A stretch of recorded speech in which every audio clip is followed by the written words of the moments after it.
Sunshine Monet with the affirmations to enjoy your day with Sunshine Monet. You are listening to Chakra Music. I came through with intentions of destruction. You said you wanted freedom, well, it's me then that you wanted. I moved in gratitude as my soul was being summoned. The consciousness has returned, Christ is really coming. I make these flows for the souls that drift in indigo. I make some goals for their glow since they was embryos. Access the records, they lectures, keep your principles. Enemies infect you, don't let them reach your pinnacles. Reversing curses that's embedded in religion. They wound up in your soul, that's why you feel tension. I'm remixing declensions before Sumerians existed. It's something in the water, don't get caught, you'll get acidic. I bury enemies, pay pinnacles to the witness. You say my name in threes, I appear in your vision. Bring Iliads in me, I'm the witcher in your system. Silly as can be, there's no opposite in infinite. I'm the goddess of crossroads, touching all directions.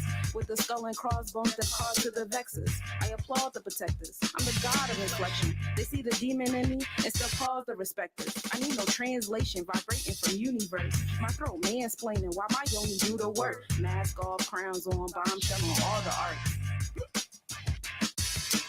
Mask off, crowns on, bombshell on all the arcs. Mask off, crowns on, bombshell on all the arcs. Mask off, crowns on, bombshell on all the arcs. Enoch 7 prophet, move like the full winds do. My energy is useful, my thoughts are old school. So I move with a Bob Slim. Say I'm sexy, haircut like Anita Baker, real lovely. Caught up in the rapture, it's kind of risque. Kisses and faces on public is real frisky. Touche. You are listening to Chakra Music. Mask off.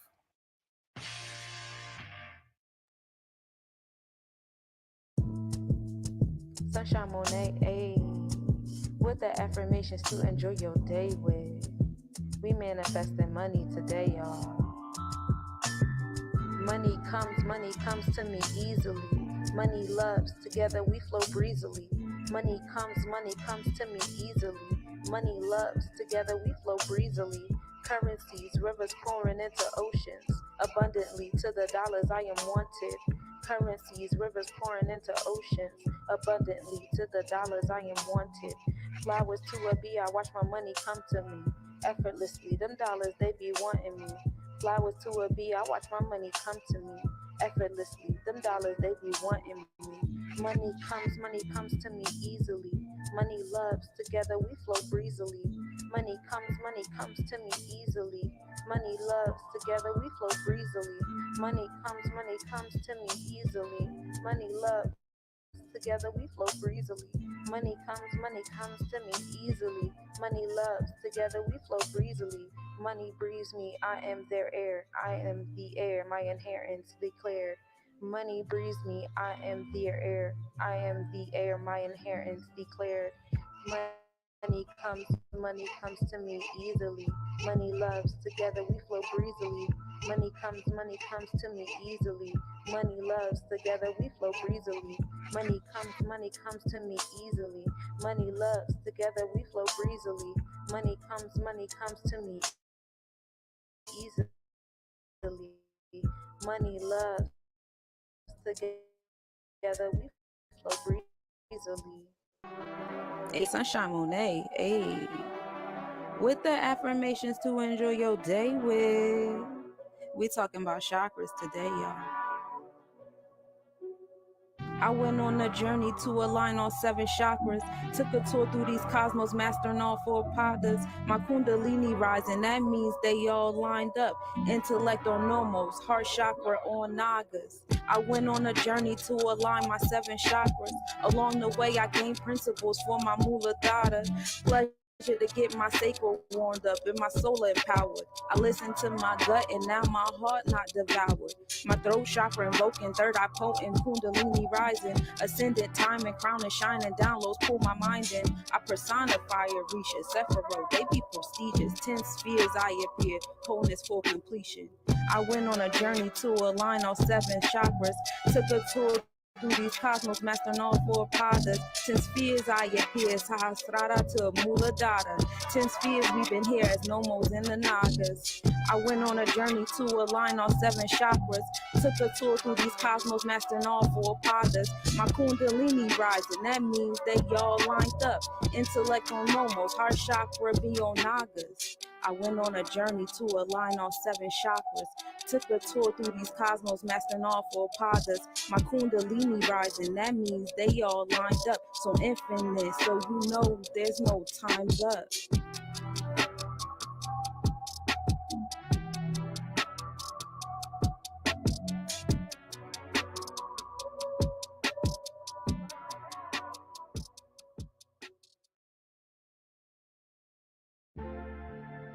Sunshine Monet, ayy.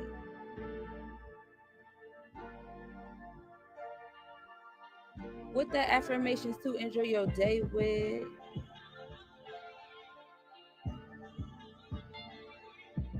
I am who masters me. I embody mastery. Nagas rising cavalry. The netters are my batteries.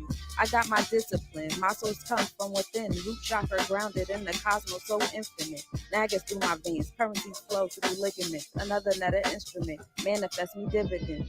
I'm on my mastery. Self-doubt is blasphemy. I'm the God I ask for me, connected to my astral being. I summon other beings, all facets of me. Magician carve my meaning. My purpose is the alchemy. I am numero uno, Raichi on my mind, lion's mane, big on sumo, Babalaao aligned with Pluto. We kick back like you judo, karma lick you back from Pluto. Heart on a feather, that represents my new growth. Trusting me is crucial, the God in me a do show. I'm bigger than your economics, politics, and Google. My omnipresence is the true show, all the world's a stage. Allow my authentic self to be the sage. Fumigating parasites all up in my space. Because I am who masters me. I embody mastery. I'm bigger than indoctrinations. Nagas rising cavalry. I am who masters me. I embody mastery. I'm bigger than the situation. Netters are my battery. I am who masters me. I embody mastery. Nagas rising cavalry. The netters are my battery.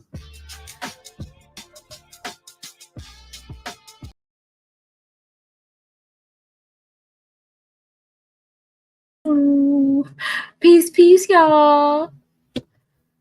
I'm in my pajamas because I am cold. But welcome to the Hump Day reading. I'm happy to be here. Yay. There you go.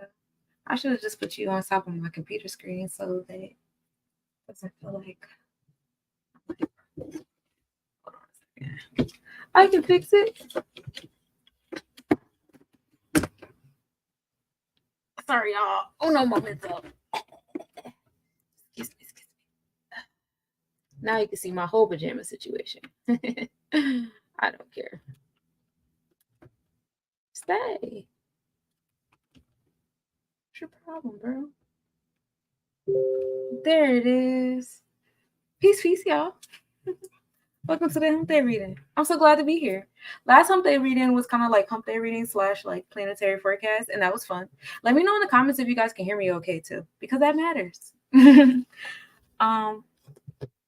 But yeah, last time I got to hang out with you guys, we talked about planets and stuff.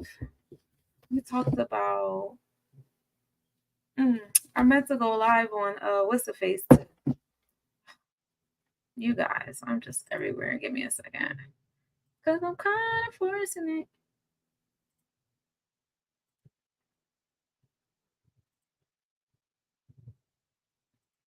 And so, like, yeah.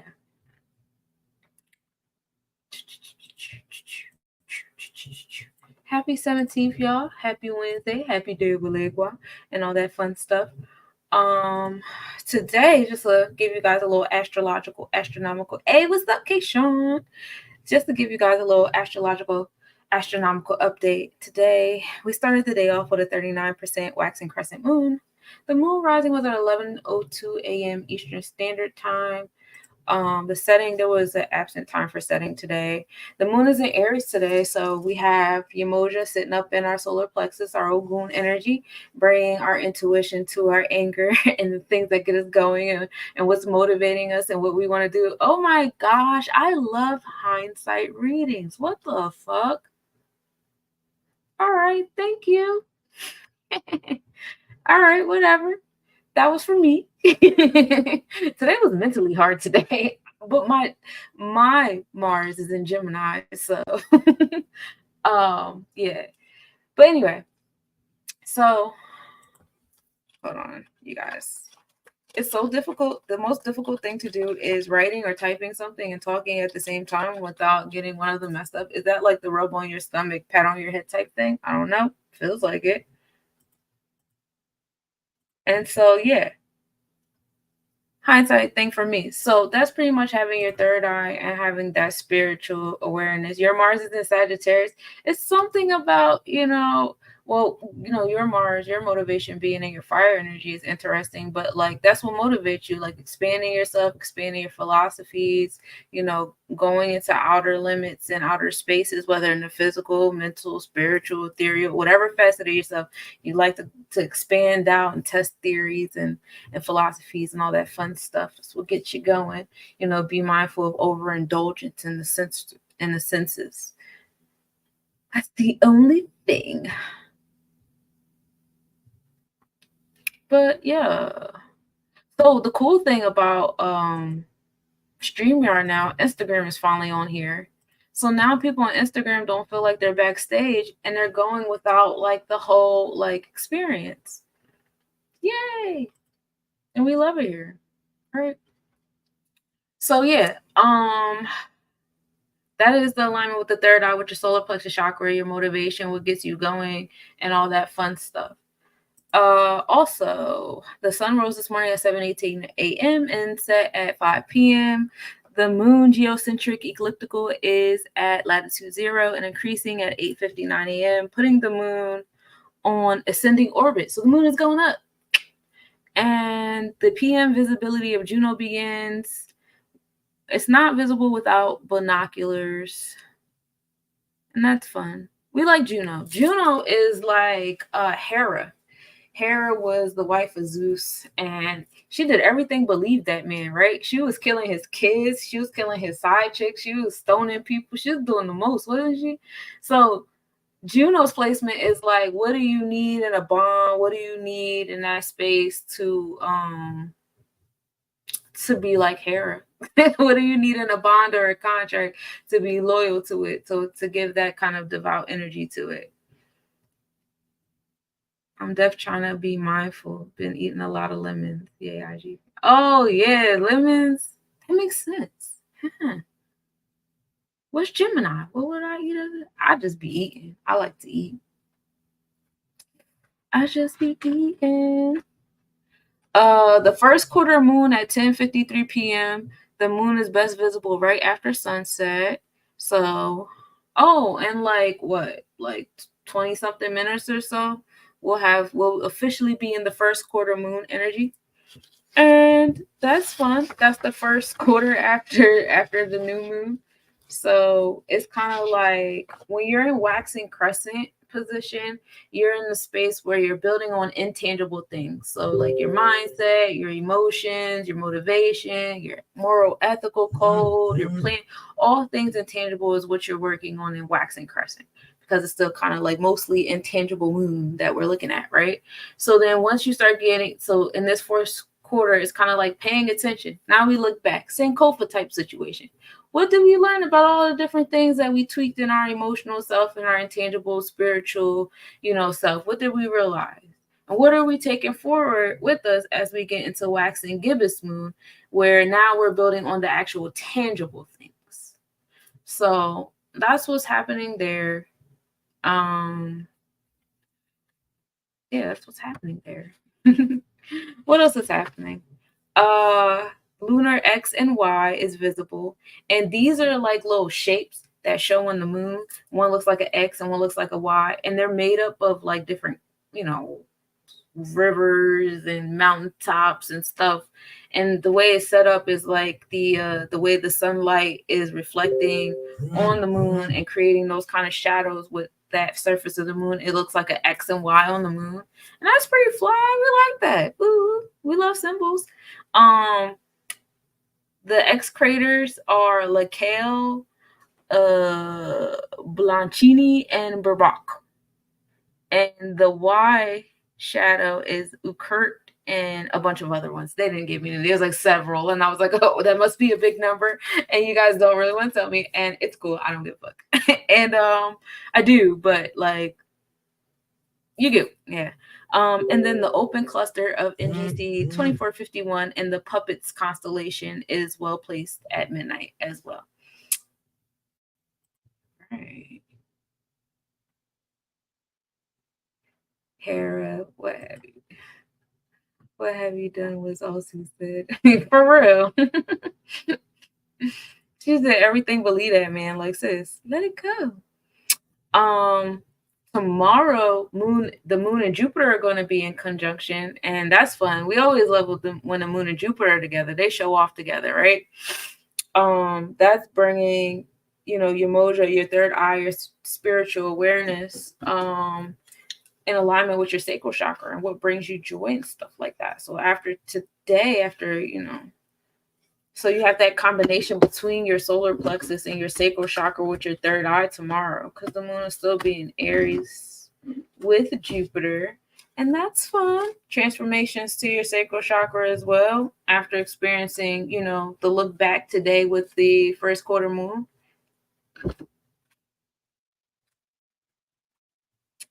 And, oh, yeah. So I already told y'all I wanted to put it up. Planetary forecast this week too, because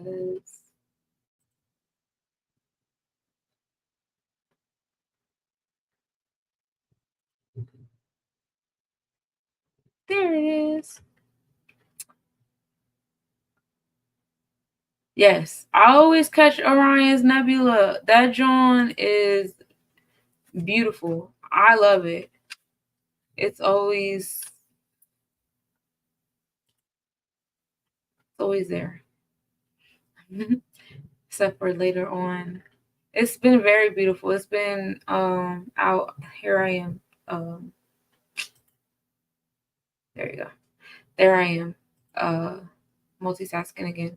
So you're typing stuff and doing stuff at the same time. It's just not today. I've been a little all over the place today too. So okay, I know, like, you ain't have to throw the cards at me, but yeah, I won't lie to you. I kind of been all over the place, but you already know today's Hump Day, Wednesday. So if you want a reading, go ahead and put your name in the chat and say, me, I want a reading, and I will read you. And I'll pull a card for you. I won't read you unless you want me to. If you want me to read you, you let me know. We could do that one-on-one. I do readings, but I will pull a card for you, and I will read the card, let you know what kind of energy is going, what kind of message spirit got for you, from this way to yours. Yeah, you're multitasking too. Yeah, I feel you. The multitasking be crazy. Like all day long. I think. Well, I know today's 17, so 1-7 is going inward. 7 is that internal energy, spiritual awareness, and it was like no energy, no time, no desire towards like doing things, making things, creating things, finishing things, solidifying things. It was none of that, and that's okay. I'm not even mad. So last week we did the whole shebang on the planetary forecast, and it was a great time here. And 17 is Zane. Right here. The slideway from Saturn to the sun.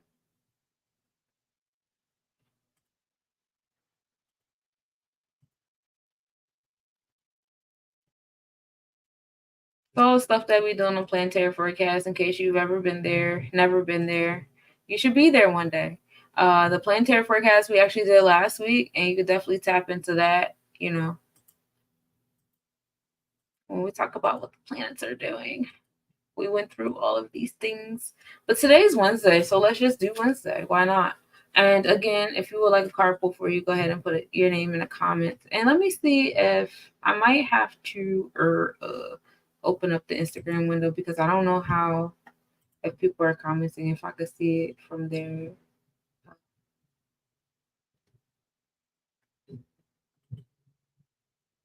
Let's see.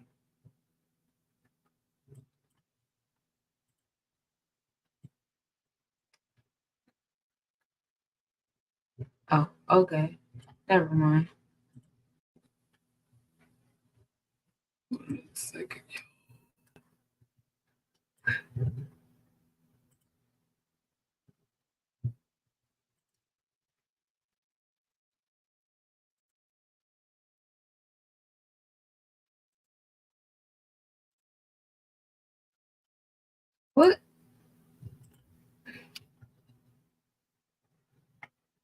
Okay, there we go.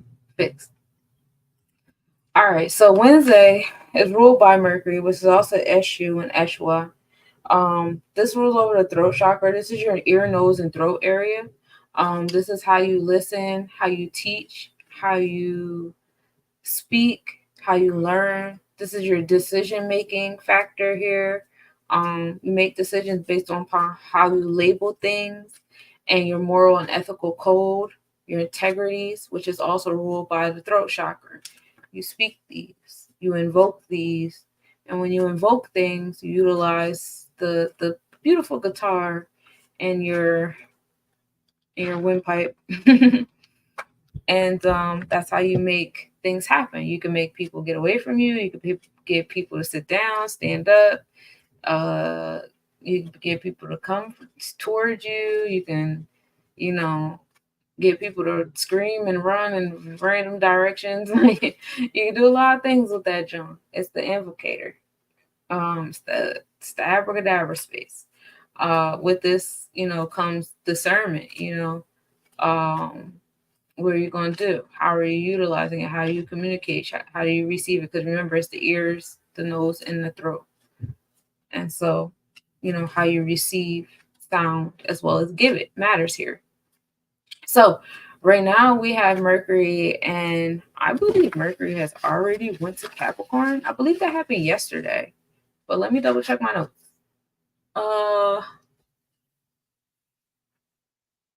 Yeah, Mercury entered Capricorn zodiac on the 15th, not yesterday. The day before yesterday is when Mercury entered Capricorn. So let's change this. Well, I don't have to change it right now. Just know by February 1st, we're going to be in the mutable energy of Capricorn. But right now we're in Cardinal. So being in Cardinal energy of Capricorn with Mercury is now it's decision-making minds and speaking things in existence. What do we want in our root chakra? What do you want to build in your root chakra? What kind of discipline, boundaries, and order are you trying to formulate for yourself in your root chakra? That's what Mercury and Capricorn is doing for you.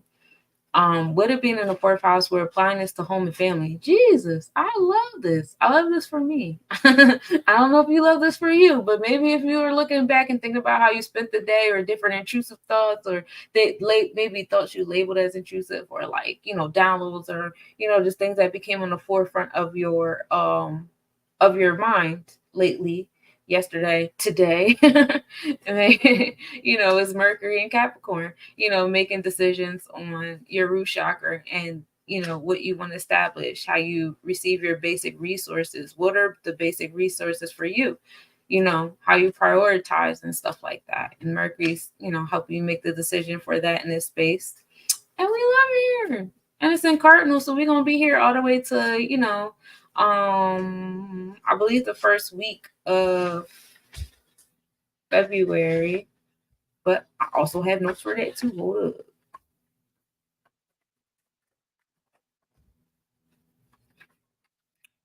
So Mercury enters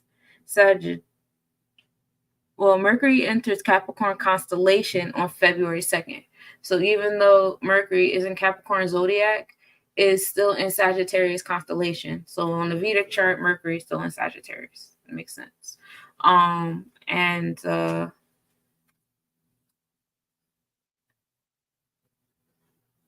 Mercury had entered Sagittarius constellation on the 8th. And it enters. Why would I have Aquarius constellation? Not what's the face? Oh well. You'll find out next planetary forecast. Just be present. I don't have that cheat sheet for you, but I got all the ones. So you got it.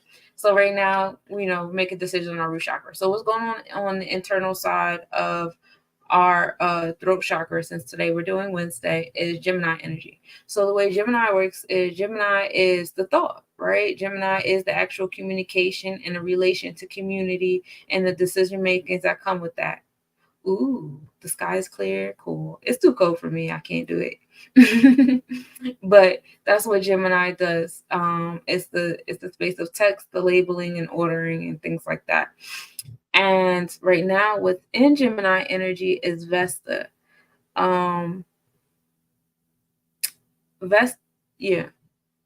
Vesta is in retrograde right now. Vesta goes direct on February 9th. And in the space and time, it is in Gemini, excuse me. So Vesta is like, are you familiar with like Vestal virgins and how Vestal virgins had to stay virgins to stay around the fire? And they still were given like high regard in the community and society. Like they were allowed to like go in the jail to say, hey, yo, release my cousin, and they would release them, shit like that. So like psychologically speaking, when you have sex, certain neurotransmitters go off in your brain and chemicals go off. Now when you look at your chart or whatever, wherever your Vesta is on your chart, this is the space where when you're engaging in this like activity, these same neurotransmitters will go off in your brain as the ones as if you were having sex. And that's your Vesta placement. Mine is in Virgo. And all right, yeah, I guess.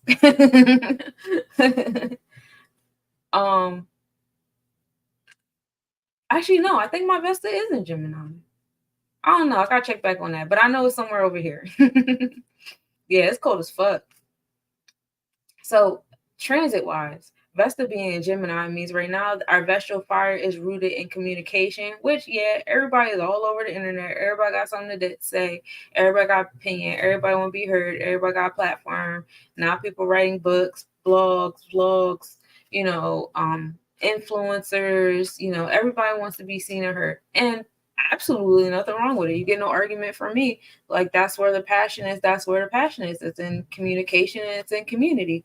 We're in the ninth sphere in that Gemini energy. So now we're expanding on how we communicate and what we communicate about. Expounding on philosophies and things here. Also, people's, overboard sacral chakras come into play here too.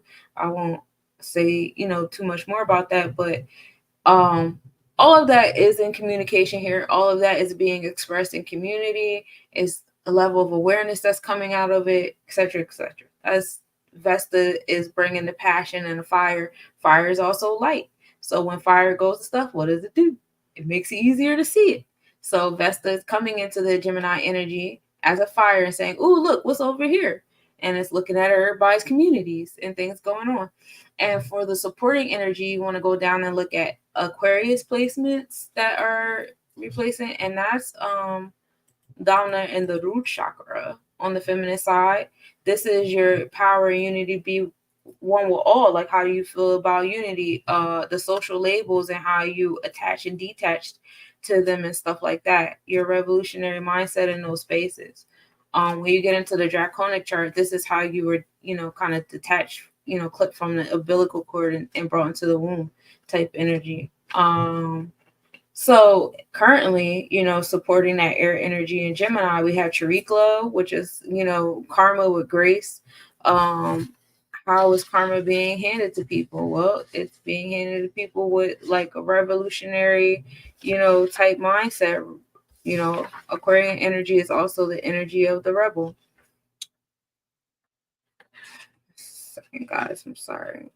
Chariklo entered Aquarius in 2021 and will be in Aquarius to 2028. And just to read off my notes to you about Chariklo, it was discovered in 97. It's the largest known centaur. Chariklo has a 63-year orbit and it moves between Saturn and Uranus.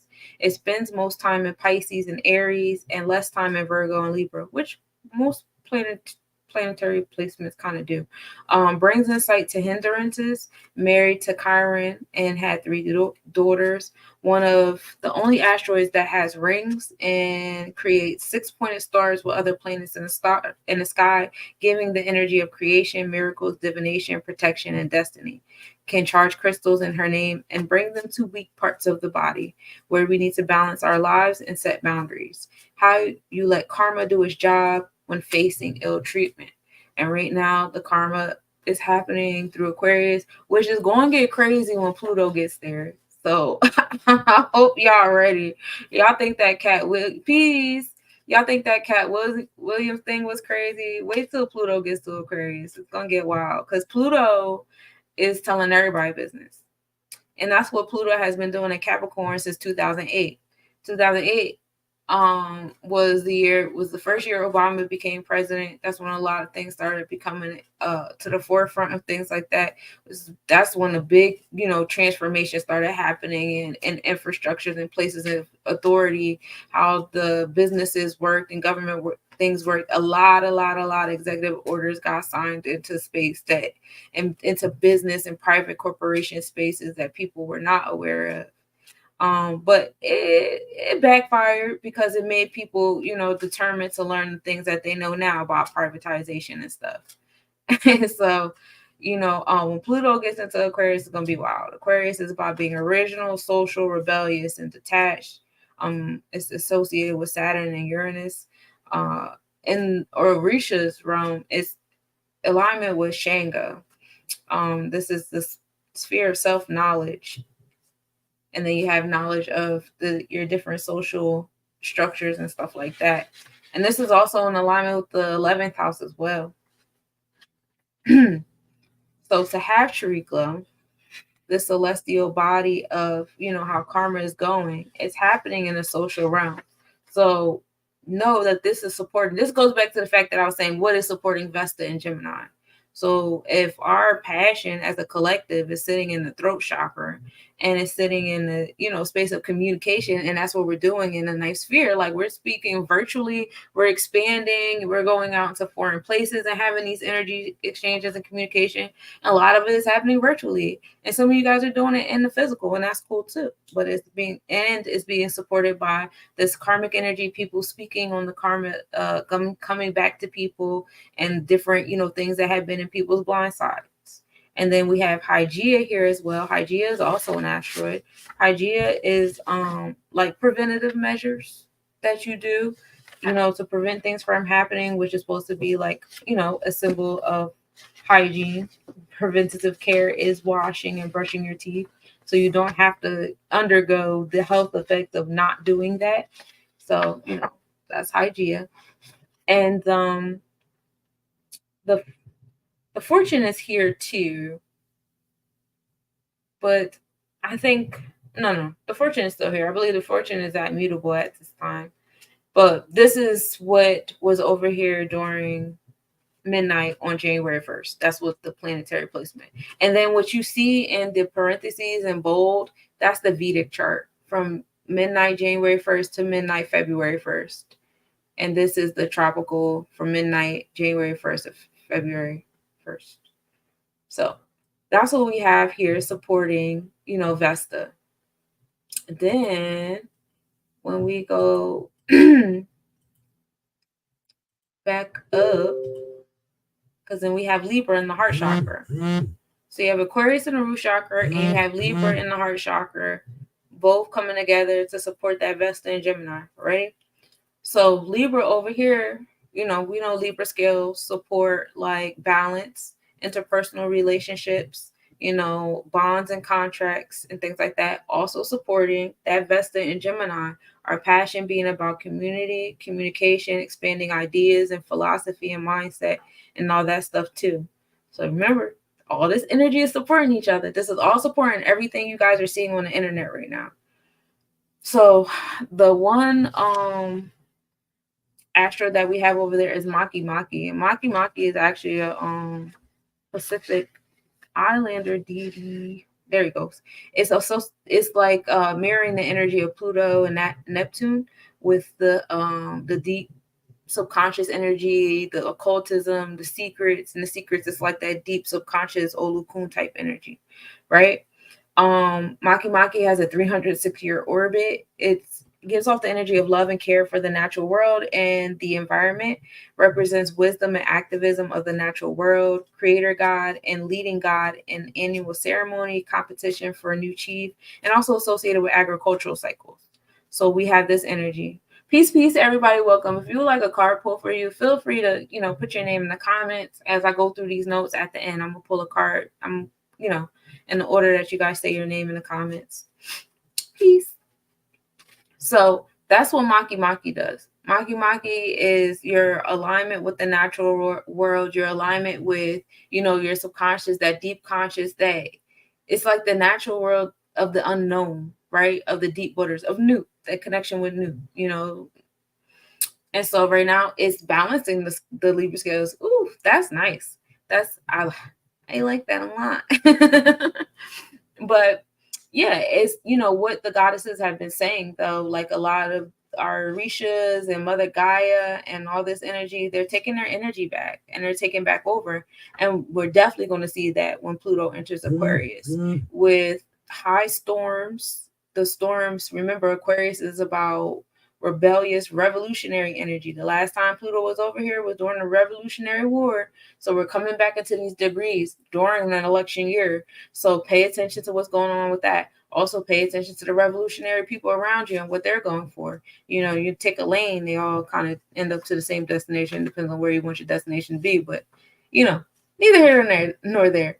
The South Node is also here. So the South Node is not so much as like energy we want to get away from, but like this is where our comfort zone is. This is what we know. This is what we're good at. This is what, this is our comfort zone. We already know what's going to happen in the South Node, and I think it's so divine right now with these planetary placements, because the South Node is in alignment on the, at one point it was, the last retrograde, last couple of retrogrades of the nodes put the South Node and the North Node back in Virgo Pisces right now, which is pretty dope on the Vedic scale. So while on the Vedic scale, the comfort zone is on Virgo, which is being of service and working and being self-sacrificial and a martyr and analyzing and teaching, all those things. The North, we're going to take all of those concepts and bring them into the North Node, which is Pisces energy. That Pisces energy is, the unknown, the subconscious, Maya, now we get into more of a spiritual code here. And those kind of things. And so that's cool to put both two and two together. Also, Virgo energy is the energy of the analytical, and Pisces energy is the energy of the deep waters, which is where like subconscious secret space comes into too. And also to let you know, Saturn and Karma is over there in Pisces right now. And Saturn is like Babylon, bringing retribution to the manipulative energy and the dark, deep secret. So really measuring people's heart to a feather down there in Olokun. And again, we see that with all of these, people starting to get lawsuits. We started with the Me Too movement years ago, and now it's coming into fruition, these things on the, in a whole nother realm, with more people. And this just has been going on since the North and South Node have been locked into Libra Aries. So if you pay attention, divine alignment with our nodes right now is, the beginning of us seeing that, and yeah, come through my yacht, definitely, because it's time to start weighing people's hearts and start feeding them to the alligators for real, because they ain't been doing right. And I've seen a couple of theories where they were talking about how like we kind of like get all the information hella late. So like all this stuff already happened. Like all this stuff that we watching on these screens, they've been happening. We just not being fed the stories, like they've already got their sentence and stuff like that. But I don't know, time is weird. I have different theories in my mind when I'm just thinking of random shit. I don't know what's right or wrong, because I think certain people know about beyond the ice wall and they actually live in the ice wall, and the rest of us is within the ice wall thinking that nobody knows what's beyond it. Like, I think it's certain people that regularly go out beyond the ice wall, and they just leave us in the middle to, be the worker bees. That's what we've been doing about it, and believing that, there's scarcity and firmament and water and stuff like that, because that's, the reality we're being fed to. But yeah, waiting for the 3D to catch up to the 5D. For real. I won't say I'm bored, but I would say I would like something else to focus on. This is getting tired. Like, let's get the show on the road. But I'm sorry, I'm still trying to get my root chakra in order. Let me get my Capricorn together. Today was a good day to do it, and it's gonna keep me, because I'm a Virgo stellium, so all my interpersonal energy is being affected by this Mercury in Capricorn. I'm like determined, and I'm starting to get angry. Oh, I felt that shift then. Today was hard. That probably was really what it was. I like this stuff. I like doing hindsight readings because I don't like living my day trying to fulfill the what I read. I like the hindsight readings. So if you felt that alignment, it's a lot of your decision making and what you want to speak life into is a lot more dealing with your root chakra and what you want to do with it. And you know, Capricorn energy is the energy of the goat and the determined energy, and it may come out like anger or whatever, but it's really like that push, that kick, that ram, you know, of the horns or whatever. So you know, take that for what it is. Yeah, it's really like being the smart kid in class. And that was boring too. It was never challenging. I always, you know, had to wait for the slow. Like, why are y'all always picking the slowest reader in the class to read out loud? And then y'all want to play popcorn and shit. Bro, you already know I read this whole article already in my head while y'all over there playing. I couldn't stand that. It's like, I'd be the first person done in class with my test, just sitting there doodling on the bed. And then why don't you check your work 3-4 times? Why do I need to check my work 3-4 times? Like, I know what I did. It was good. And whatever I fucked up on, that's what I fucked up on. Like, and I still got A's. And they used to be mad. I think that used to make adults around me mad because, you know, adults like to be right. That was the game I played in my head. Adults like to be right. And so when you show them as a child, when I showed them that I had confidence in my answers and stuff, it used to make them mad that I was actually right. And then they would just, you know, they still had to get their little 2 cents though. But next time, still da-da-da-da. Or next time, if you don't show your work, I'm going to take points off. Like, bro, you just wanted to get that 1-2 off because I was right. I got done the test early. I was sitting here bullshitting, doodling on the back of the paper. You got a big ass, it'd be like a big ass like portrait on the whole back of the 8x11 sheet paper. and you're bad because I still got 100, stink ass. And I did the extra credit. Not arrogant, just faster. Yeah, I gotta stop using that word. That's a word that like kept being fed to me throughout my life because I'm very confident in my intellect. I'm not and that's the thing I love to, like, I don't know. That's the only thing I'm confident in for real is my intellect. Because I know I know how much I give a fuck about knowing stuff. Like, so you can't challenge me on how much I know about something I care about knowing. You can't. My confidence in that realm is impeccable. And I used to make people mad. And I was really good at school because school was a game to me. I know how to pass this shit. It's easy. And I know how to make the teachers like me. Easy. But yeah. Anyway, Urania is also over here. Urania is also an asteroid. This asteroid is gives all the same energy of Uranus as far as being the progressive force that you need, and also having a level of uniqueness to it too. And it's in Libra and the Libra scale. So seeing how imbalanced the scales are in your space, in our space, whether it be Maki here with the relationship with nature, and or the South Node here aligning you with the Vedic of the Virgo, Libra.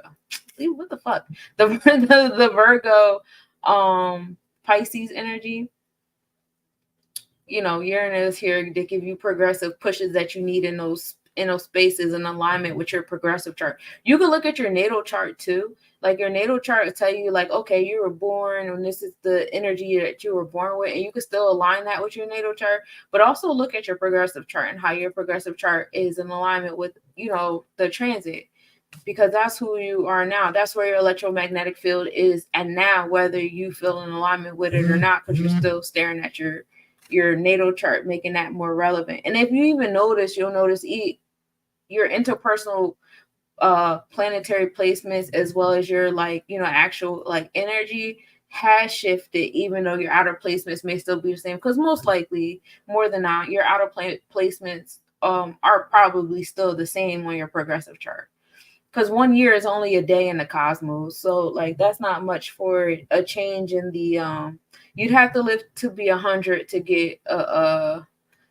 real like, you know, switch off in the not even. I don't know. You gotta be out here for a minute to get that switch off, and the outer planets for real. But 100 sound right though. I'm a Gemini, so there's always 6 sides to it. Yeah, Gemini energy is crazy. That's where my Mars is. So I be more. That's why I do so much shit at one time. What gets me going. So yeah, back to this Libra. This is another air energy that's supporting that Vesta and air energy. Ascendant is 2, so our overall temperament as a whole is in alignment with how well the Libra scales are for us.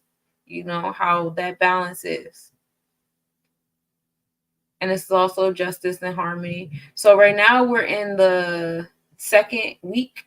So not tomorrow, Jesus Christ, and the 20th, from the 20th to the 29th, we'll be in that week of 2, where Libra, numerology speaking, Libra energy is that 2 energy will be down there. And we'll be experiencing the Libra scales. I'm telling you. And then you already know Pluto enters Aquarius on the 22nd. And that is like 2, that's Libra, bro. We not ready. That day finna be wild. You gotta think about the people that be like directed towards like energy harvesting and whatever kind of nonsense they gonna pull out that they want everybody watching and paying attention to, and then whatever nature wants y'all to stop what y'all doing and paying attention to, that's gonna be wild. So that's all the energy that's supporting the Vesta and Gemini. And all that to say, in conclusion, Vesta is highly supported, and it is showing you exactly how communication has been going, and the cosmos is supporting it, and the cosmos have opened portals for it to happen. People are communicating about the retribution that is owed to us, and releasing secrets amongst people's different secretive communities, and speaking more life into nature and giving more honors to grandmother and everything. Like all of that is happening. It's all in alignment with our passion being in communication and building community and expanding on the philosophies of all those things. And they got those equal opposite, Sebek is also opposing forces. So they got their little AI pages and shit that they got up there. They done made to make you feel like there's really people out there that think what you're saying is dumb or unrealistic or woo wop. And you know what? Fuck them, because that shit not real anyway. So now that's what's going on the feminine side. That's all internal workings that's happening there. That's the communication is intangible, is mindset and stuff like that, and it's also coming down in downloads too, being mindful of that as well. Gemini energy and that Vestal fire, what were they doing around the Vestal fire? Some of them were getting receiving information from the oracles, which also brings you down to the throat chakra being invocation as well, and not just communication with other humans, but also communication with spirit, right? So that's also happening here as well. Message. So all of that is happening on the feminine side, whether you're communicating with other humans or the spirits, and that. So what's happening on the masculine side with your actual physical energy exchanges, now we're in earth energy, right? So we have Lilith here. Lilith being in Virgo has been so fun for me, and now I'm just like, but it's fixed now.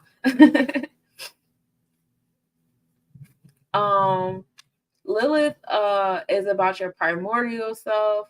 Lilith is about like who you are, your dark side, because it deals with like the dark side of the moon. So the moon already deals with your soul. So now we're going into your primordial soul.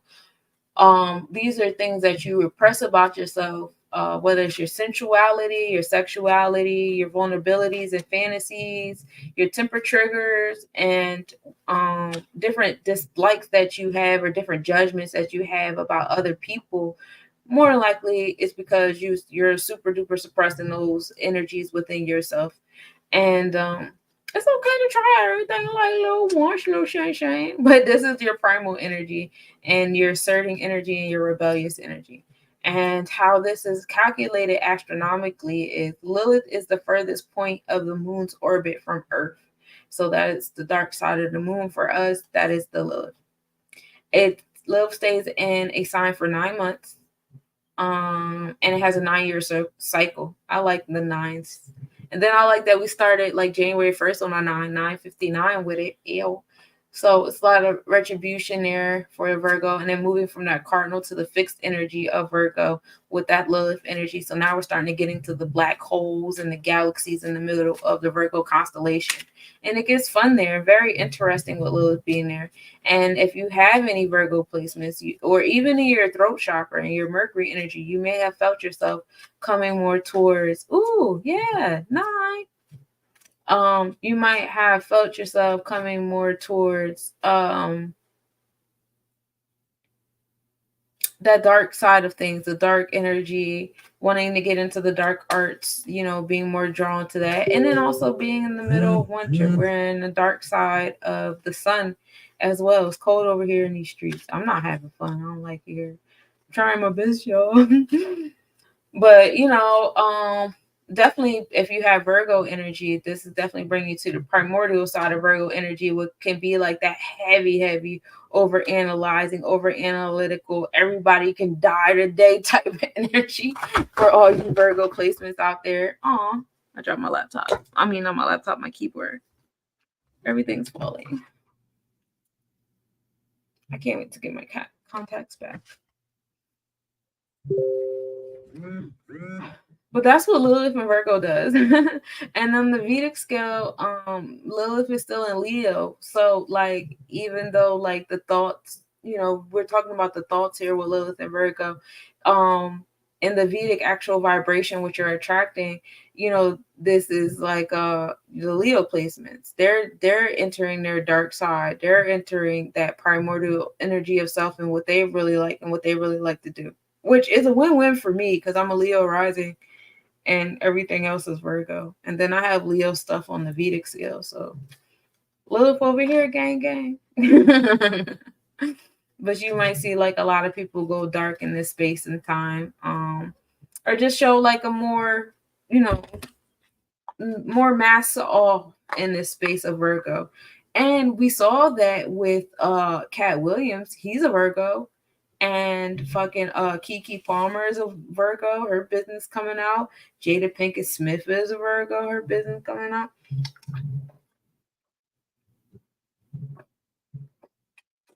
What other Virgos is out there?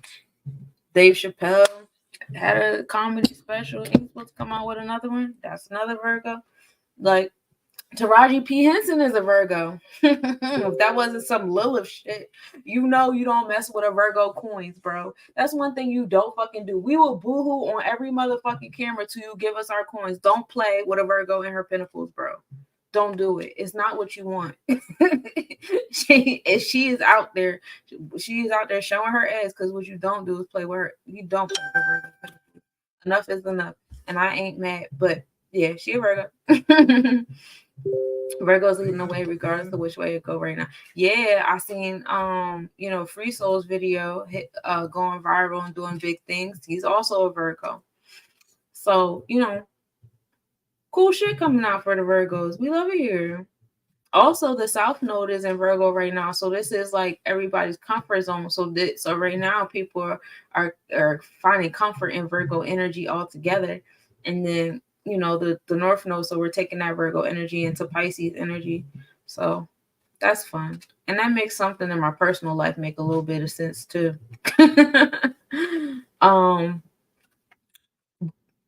Juno is also here. We talked about Juno earlier. We was talking about Juno when in retrograde, right? And Juno is like Hera, is, what would you do in a relationship or, to stay in it? What do you need in a relationship to stay in it? Or bonds or contracts? What invokes your loyalty in you? So that's, in the space of Virgo as well, us analyzing that. And that's coming forth for a lot of people that are getting into, the bonds and contracts of, what do you call it? Like U.S. citizenship and getting your nationality in order and stuff like that. That's bonds and contract stuff too. Some of y'all is working on genealogy and, tying yourself to the bloodlines and the Native American tribes, that's bonds and contracts too. Some of y'all getting into like owning land, bonds and contracts. Y'all got some LLCs and shit, bonds and contracts. Y'all over there trading, bonds and contracts. Y'all over there doing divination and shit. Y'all know that's a bond and contract, right? Y'all doing bonds and contracts with the spiritual realm over and over again.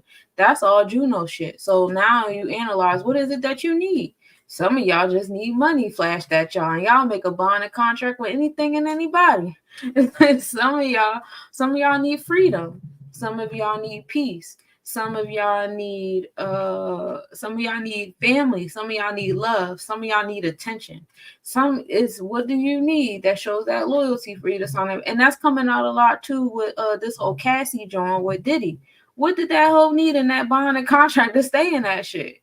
She made a choice to do that. That whole hazing situation makes sense. And that's the reason why I didn't pledge. I always wanted to pledge AKA. That was a joint. That's what I wanted to do my whole life. And a couple of my favorite teachers were AKAs. So when I went to college, I tried to make sure I went to a school that had that, soror. But once I seen what my friends was going through, I said, oh, you got me fucked up. I don't like to be told what to do. You're not finna boss me around. Like, you're not getting away with that. And then at the end, I'm over here stomping what y'all calling y'all my sisters. I just joined the drill team, and that's what I did in college. I was on the step team. I didn't have to pledge. That wasn't enough for me to be in a bond and contract. But for some people, they're willing to go through that to have a bond and contract. Then you're seeing what some people are willing to go through being hazed in Hollywood contracts. Hey, peace.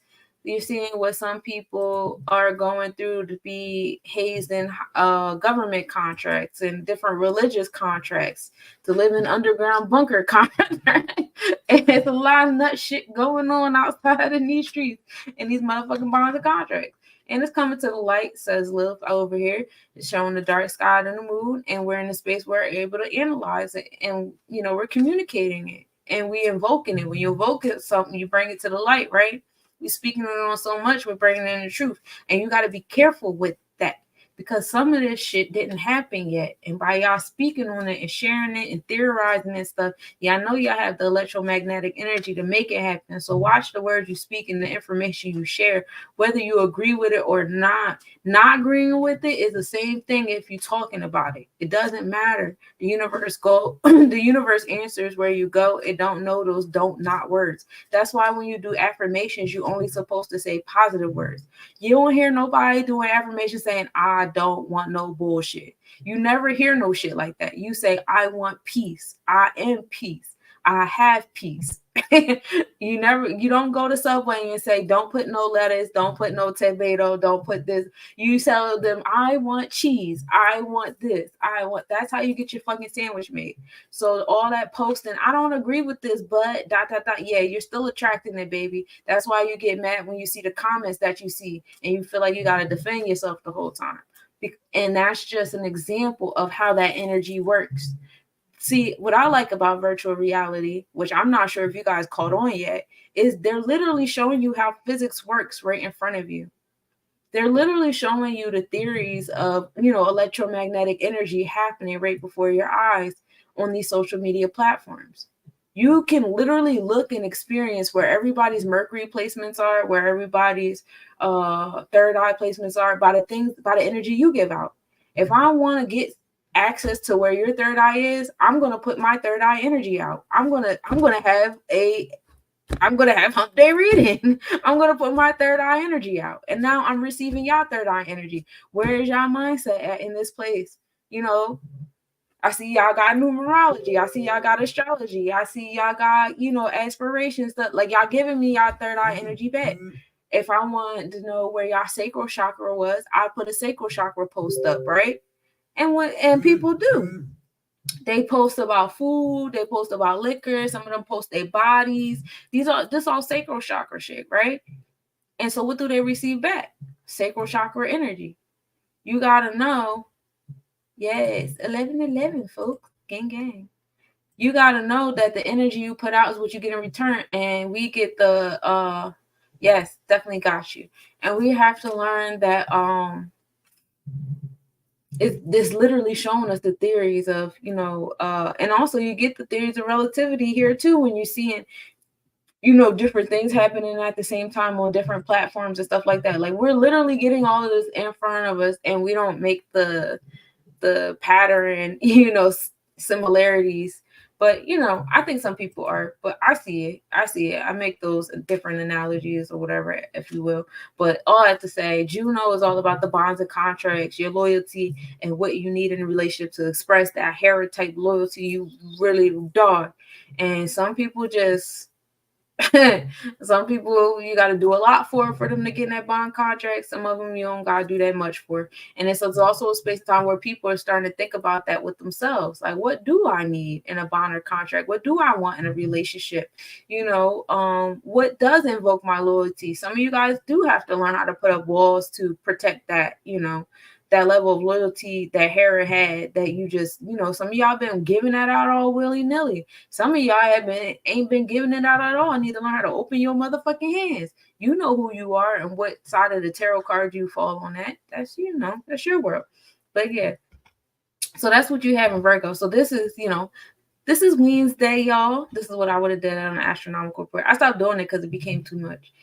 And I became too much of a perfectionist with it, and it was getting out of hand. So, Virgo is an earth energy. So Virgo is supported by other earth energies. So again, we come back down to the root chakra. The root chakra is a big supporter of the throat chakra. Because why? Because we love to invoke our boundaries. We love to invoke order. We speak, our authority. We invoke our authority.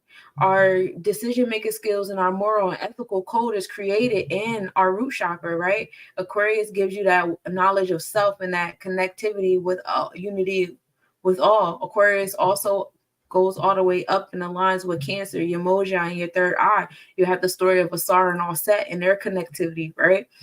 Aquarius gives you the labels. This is mom, sister, brother, whatever. And this is what I think they should be doing versus what they're actually doing. They might be doing more than your expectations. So you have certain emotional attachment to that. They might be doing less than your expectations. Peace.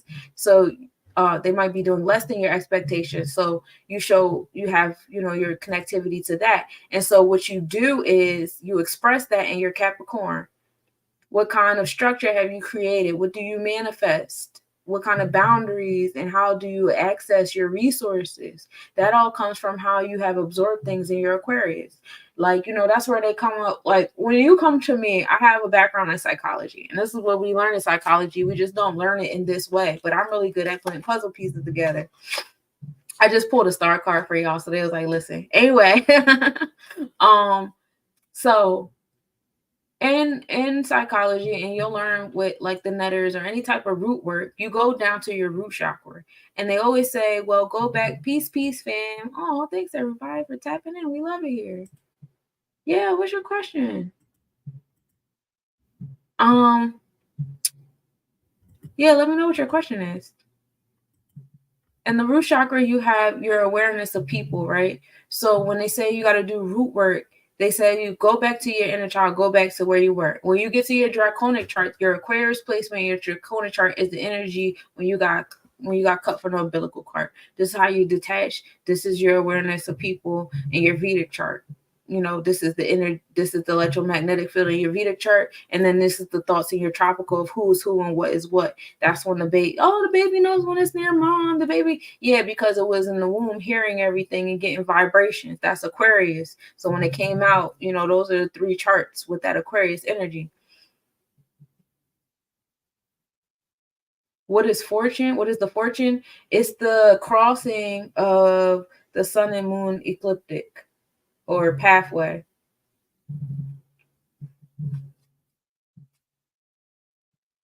That's what it is. It's just it's not a physical thing. It's just the pathway between the sun and moon path.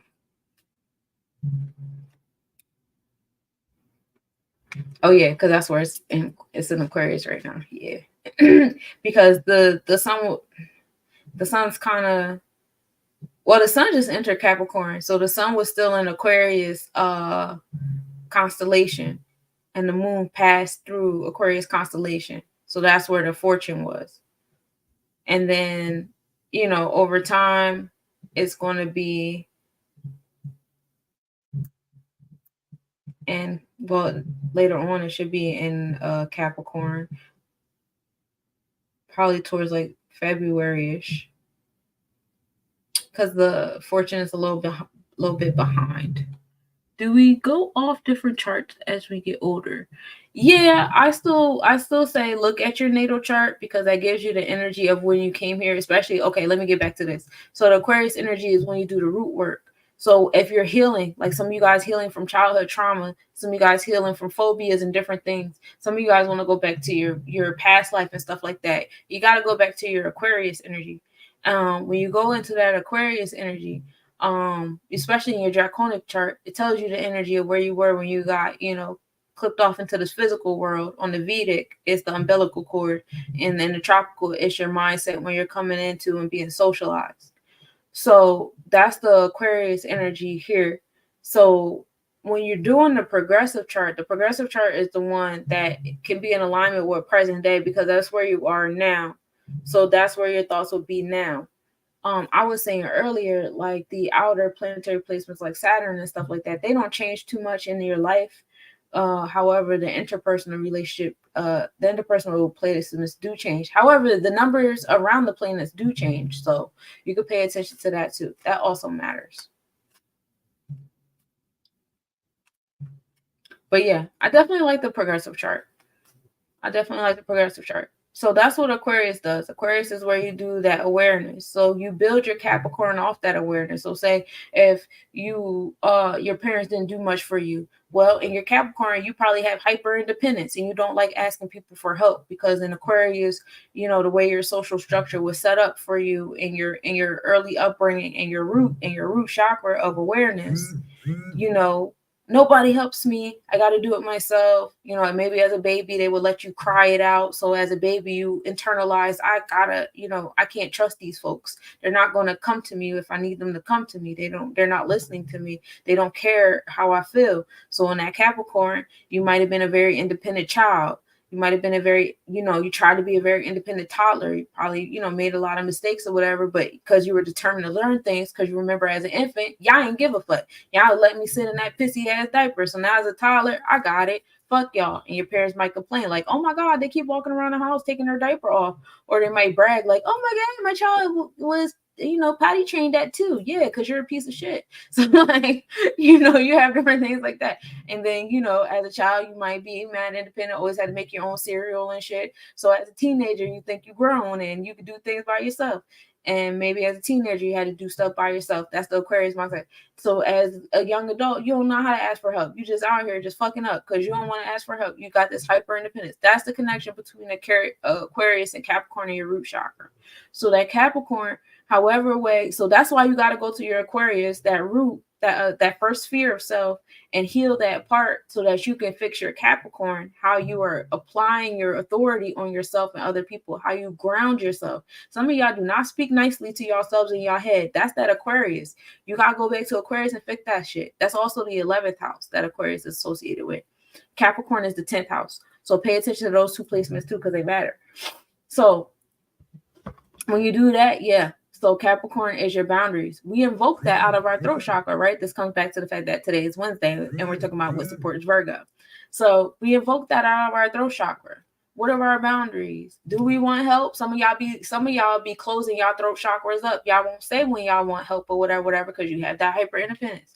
Or you might say you want help all the time because you don't trust yourself to do things. So you always feel like you need all this support, all this companionship. You know, you might be codependent, you know, things like that. My mammy is an addict. I dropped out of school at 8. That shouldn't be funny to me. It's not funny. But if that's how your Aquarius wants to interpret it, pay attention to how it is affecting your Capricorn. How do you exert your energy? How are you manifesting and creating? You know, what's your underlying structure? How is your basic survival of self? Where's your discipline and your order and your boundaries for yourself and other people at?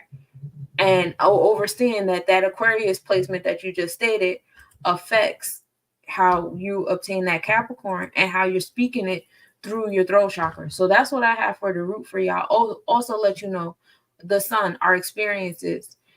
The sun just entered Capricorn zodiac yesterday, day before yesterday. I just have all my notes just scattered like me in the inside. Oh my gosh.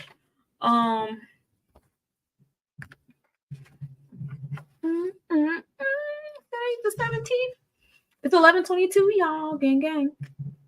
Hey, Amanda. I'm so glad you're here. Yeah. So the sun entered Capricorn constellation on the 15th. A lot of things happen on the 15th. So our experiences on the tropical, which is our thoughts and our upbringing, as well as on the Vedic, which is our actual what we attract in our space. Both of those are in power and underlining structure, authority, manifesting and creating. Remember, manifest and create is like making seeds, but this is not the time to smell the flowers yet. This is not the time to start actually like doing. This is like, you know, getting things over, like, you know what I mean, getting them started, because the sun just entered, okay? Pluto is also here creating transformation. Pluto about to make his way out. It's finna head out in a few days. Pluto enters Aquarius, because I can tell y'all what time it is. It's 2 for my people in the back. As soon as I find that paper, my eyes was just on that. That's wild. I gotta get my life together. It's all right. Today was wild for me, and I was going to accept it, and then I didn't. Okay, I see. Don't see. No, that's not it. That's not it.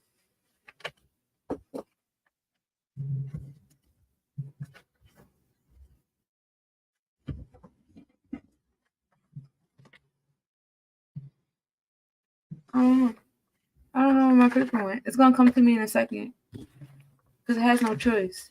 You got. I'm taking notes. Oh, okay, cool. I'm gonna find it, because Pluto do some cool stuff. And then I also had the notes on the last planetary forecast where I talked about where the planets were for the rest of the year. The sun and Pluto conjunct at 0 degrees. Yeah. Pluto enters Aquarius at 8:01 a.m. on the 22nd. So 1:22 at 8:01 a.m. 8:01. Do you hear me? Pluto, yo, y'all not ready for Pluto, bro. Pluto is not playing with y'all. 8:01. Be ready. I'm coming in at 8 o'clock. In fact, 8:01 on a 9 retribution. Stop playing with me.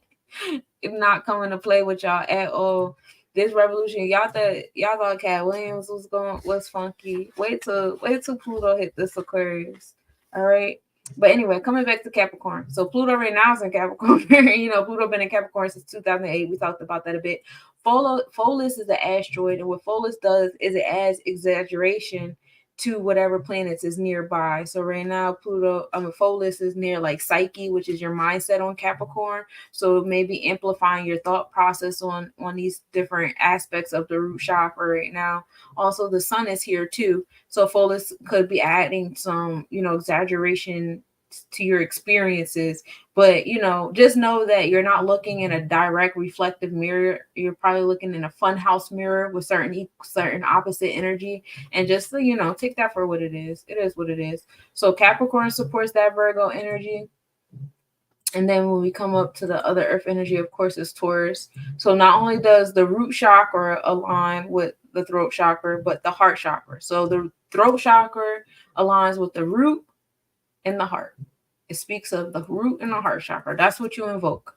So be mindful of that. And that's why speaking your heart is so important, and speaking your discipline and your authority is so important. Those are two main things we be wanting to speak on and invoke in our lives and stuff. Make sense now? Yeah, it makes sense. Okay, thank you. So the Taurus is the other earth energy supporting the masculine side of our throat chakra, our actual, energy exchanges. And so Taurus energy deals with like self-esteem, love for self, love for others, universal love, familial love, brotherly love, all that fun stuff. Uranus is here, providing progressive changes in this space. I like Uranus being here. It's been here since March 2019, and that's when we first started the whole the pandemic thing. And so in that energy, that's when, we saw a progressive change in the cryptocurrency and, the different loans and grants people are receiving, bills being paused. That was all Uranus entering Taurus. Like the same month Uranus entered Taurus, life was like boom, boom, boom. You got punched in your face those next 30 days. And that was just Uranus being at a 0 degree.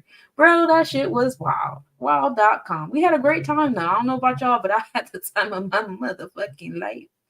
Peace. Okay, I see you when you get back. Unstruck, unhurt, upbeat. Yep, that's what it is. A throat chakra cleanse sounds so fun. I keep talking about just going somewhere and just not talking for days. I was talking about that earlier today too. I was like, bro, I just want to go somewhere and just be quiet. Probably come up with some dope ass raps. Yeah, Funhouse Mirror. That's how I see it sometimes. Because you're not finna convince me everybody I meet is a reflection. Some of y'all equal opposite energies because y'all be playing in my face. You're not finna convince me all these motherfuckers is direct reflections. Y'all got me shot. That nigga don't look nothing like me. I'm just playing, not really. Anyway, we have Uranus here. And Uranus is also rebellious energy, and that's when a lot of rebellion started too. Ain't that when when they started attacking the Capitol and stuff? I want to say that's when that happened too, around that time. So that was a big rebellious act. Also opening up the door, in my paradigm with a lot of folks my age with different laws and statutes and learning all those different things. Jupiter is also here. Jupiter rules over the sacral chakra. And most days I want to stay silent, and these people in my house don't know how to embrace silence. I feel you on that. I don't really talk to nobody in my house like that much, except for my kids. And they don't really talk that much. So we just like they be about like time sometimes too. They'll come down here, especially my youngest, because I taught him sign language. So he got his own sign language remix. So he'll just come out down here and start grunting with his little Like, yeah, they be on my type sign. We don't be beat. But yeah, Uranus works with, 3 generations of life. So you can either go back 3 generations or think forward 3 generations in the Taurus realm. And a lot of people we think about it going back to their parents, their grandparents, and their great-grandparents with expanding themselves on the wealth, breaking those generational curses, and the throat chakra goes back to the great-grandparents with that. That's Jupiter and Uranus, y'all. Gang, gang. Last 3 generations. And then when you go forward 3 generations, and that's where they try to be giving y'all that 400 years later. But some of our generations are very short because we had children very young. So give grace. Because we're talking about an 84-year orbit. So it's 84 years within the generation. And I know 84 years in a generation like mine is like 4 generations. Everybody had their first kid when they was 15. And this is no shade because I had mine when I was 15 too. And I ain't going to hold you. It feels good to be 33 and have a 17-year-old. Like, ooh, I don't know what I would do with a brand new baby at 33. I don't know. I don't know. But maybe I would have more patience because I wouldn't have been a mother for almost 18 years already. I don't know, but we don't got to find out. We don't. But anyway, that's Jupiter. That's Jupiter over here, the sacral chakra energy. That's back 3 generations and that's forward. So some of you guys are creating generational wealth. And hopefully you guys are teaching your children how to, push it forward more generations and not just like, I just want to give this to my kids. And all right, peace. Love you too, love. Don't just give it to your kids. Teach your kids how to keep it going. You know what I mean? But what you're creating now is going forward for the next 3 generations too, because that's what we're doing with the Uranus. And then they're both. So Uranus has an 84-year orbit, and then Jupiter is from 78 man to 84 years. So it's like a human lifespan. So you go from 1 human lifespan to 3 of them.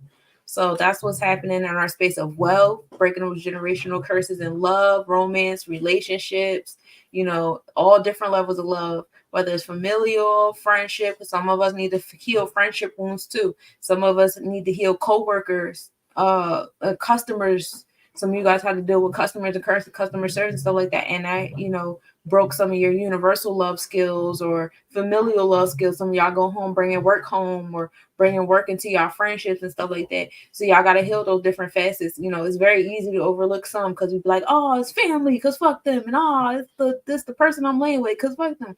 But y'all been forgetting about that coworker that had you fucked up like 12 years ago. You had throw hands like that did something to you too. Or you forget about that 1 week you just had a really bad week with customers and you don't know what the fuck. And, you was ready to quit that job. You got to put those things in consideration too. Those things need healing as well. That's what Uranus and Jupiter brings to you. It reminds you about the different facets of self and the different stages of you. It's 7 stages of you. Each stage is 7 years. So, you keep that in mind. And then Uranus expands on that. So Sedna is also the collective spiritual unit. And that's also in this place of love. It's been in love since like 1966, which we love about that. It just entered the Vedic chart, so we're still experiencing it on the vortex when Sedna enters Gemini, which is going to be really dope. I can't wait to see when Sedna and Uranus all enter Gemini. That's going to be a big thing for community. But I already see people going there, getting the chip and the Ray-Ban glasses and all that stuff like that in that realm. And I see it a lot. I think it's more so just trusting where we're at on the spiritual realm with us being able to communicate with one another without actually seeing or speaking. We don't trust it yet when we hear it. We wait until we text each other later like, hey, yo, was you there? Yeah, I was. Like, so in the times to come, it'll be more connectivity. But right now, we're setting in Taurus. 7 has been in Taurus since 1966. And, that was the love era. Spread love, be love, And, of course, with that comes this equal opposite, funky-ass energy. No new friends, no new love, But we know what it is because we know, physics.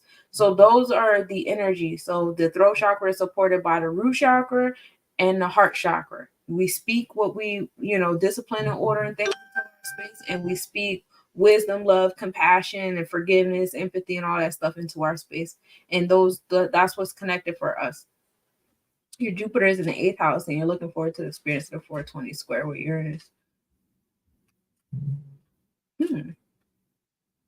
That's cool.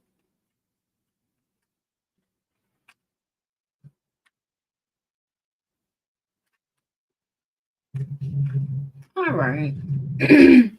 I don't know who else wanted to read it, but if you did, this is the time to put your name in the comments. I'm going to read. I'm going to pull a card for everybody who put their name.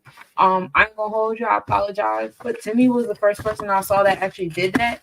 And so that's who I'm going to start with. If I missed you, please put your name in the chat now because it's the only person I thought who do it so far. I'm going to pull a card. I'm going to do a pledge and read it. And I'll let y'all go. And I got this new deck. I got some Oracle. I never had Oracle cards before, and I like these, and they're fun. And I started trying them because you guys know I work for a psychic hotline as well, which is really fun. So I started practicing with them on the psychic hotline, and I had a great time. It was great. It was great there. All right, I see you, Tyree. I see you, Greg. All right, we're gonna start with you, Timmy.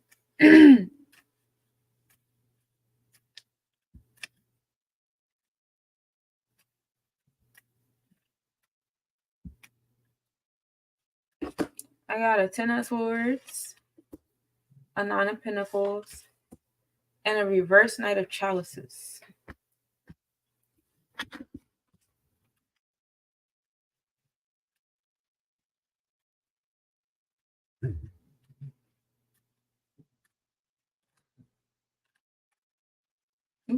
Got 2 cards pulled out. I got a 6 of Wands, and a Page of Wands. So on top of the 10 of Swords, that completion in, that wholeness in your wounds and things like that, I see that cleared up, healed up. So now we're moving in the reverse 6 of Wands. All right.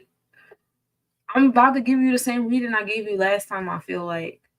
And I think that's just the universe telling you, like, you might have missed some corners there. But just be mindful of moving out of, ooh, let me see. My bad, y'all. There you go. Woo, there we go. So just be mindful of be moving out of this hurt place right here. With that 10 of swords, you know, just looking up to the swords and pain and stuff like that. And you see how this way is moving out of those wounds and stuff. You want to be careful with that. You know, we know you healed from it, but you still want to be mindful of your motives and your solar plexus chakra. And then you'll find some ailments there, like, you know, jitteries in your gut and stuff like that when you find yourself moving out of that space. So be careful. For the 9 of Pentacles, I pulled a Page of Pentacles, a Page of Wands. So, you know, taking action, you know, you have the power to create your pentacles, to create your abundance and the things that you want. It's a matter of you taking the initiative to do them. But in this space, it's like confirmation that whatever it is that you're doing right now, that is exactly what you should be doing to get your pentacles. And that's going to give you the completion that you need in that abundant space, in the different material things that you're trying to materialize. Because in my mind, I don't think it's just pentacles. It feels like resources and like other things that you're trying to want. Like it's like a list. It's a list of material things that you have. And whatever it is that you're doing right now, yeah, do that. Keep doing that. Because that's going to get it there. And then I pulled a reverse Knight of Chalices. And I don't know why I put my drawing like this, but it has the sun. So here, inner child energy always. We want to explore spirit.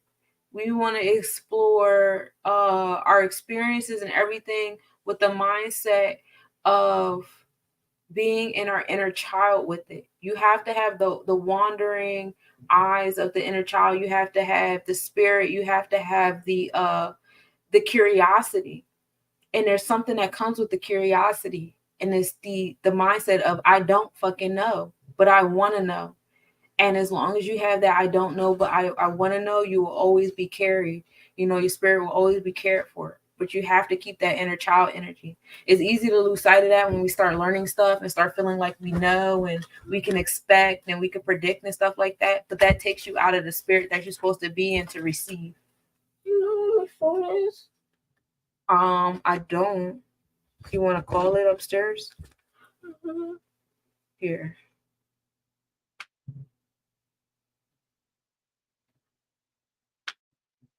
You gotta clean that stuff up off the floor too.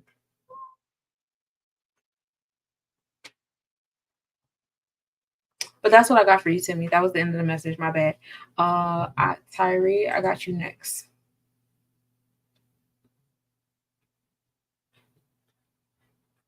Here, Miles.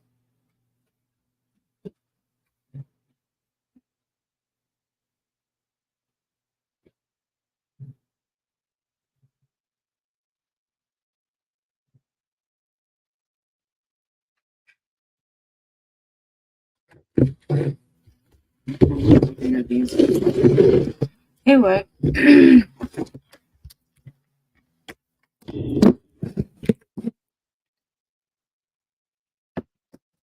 All right, Tyree, I got you.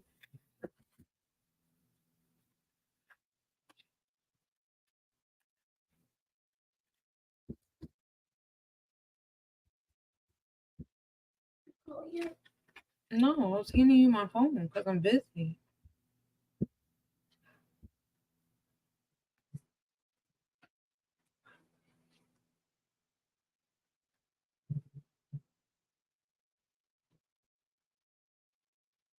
Here.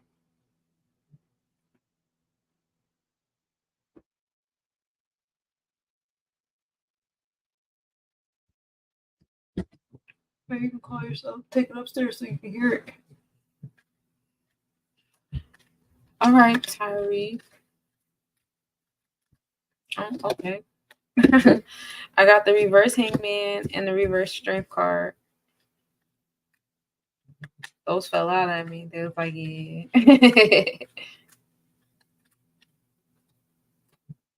And the reverse 5 of Swords.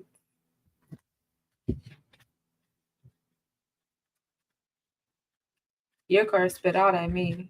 So Spirit has been adamant about trying to say this to you. I don't see us.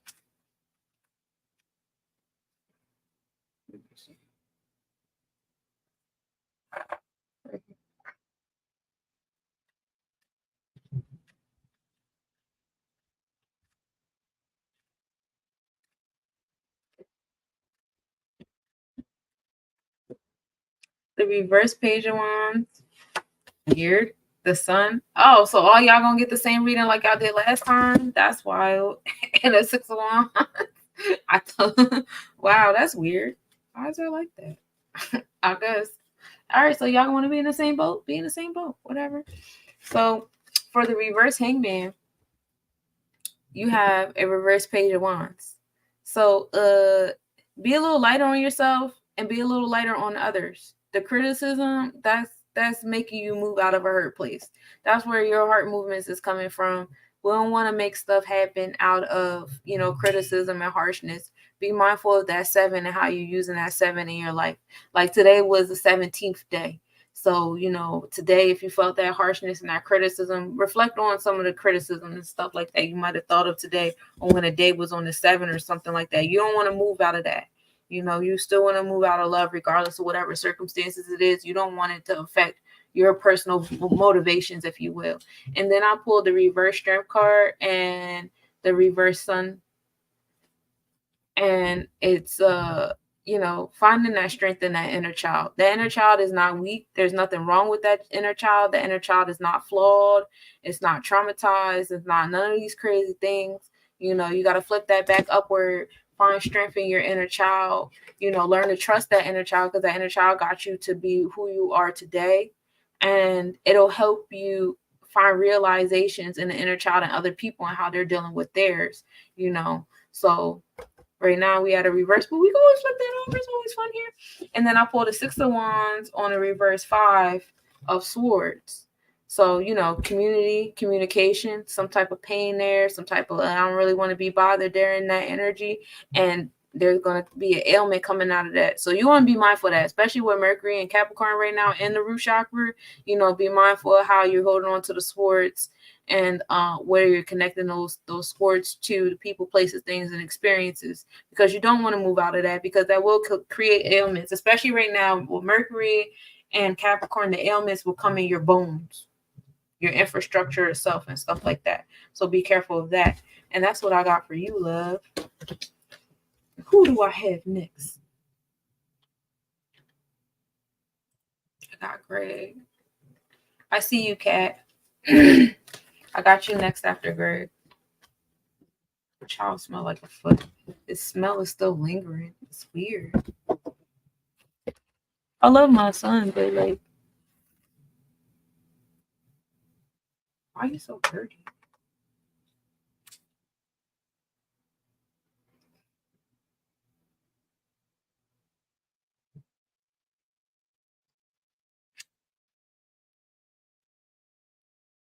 Like, if your smell lingers, that's wild. All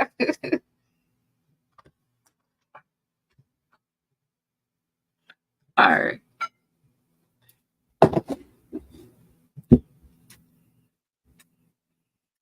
All right, Greg. Got you.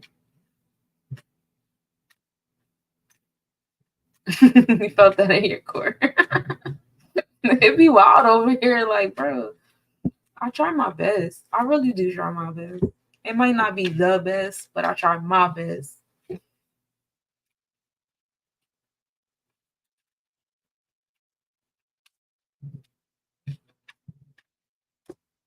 I got a reverse death card. Reverse 4 swords. And the Knave of Wands. All of it in reverse.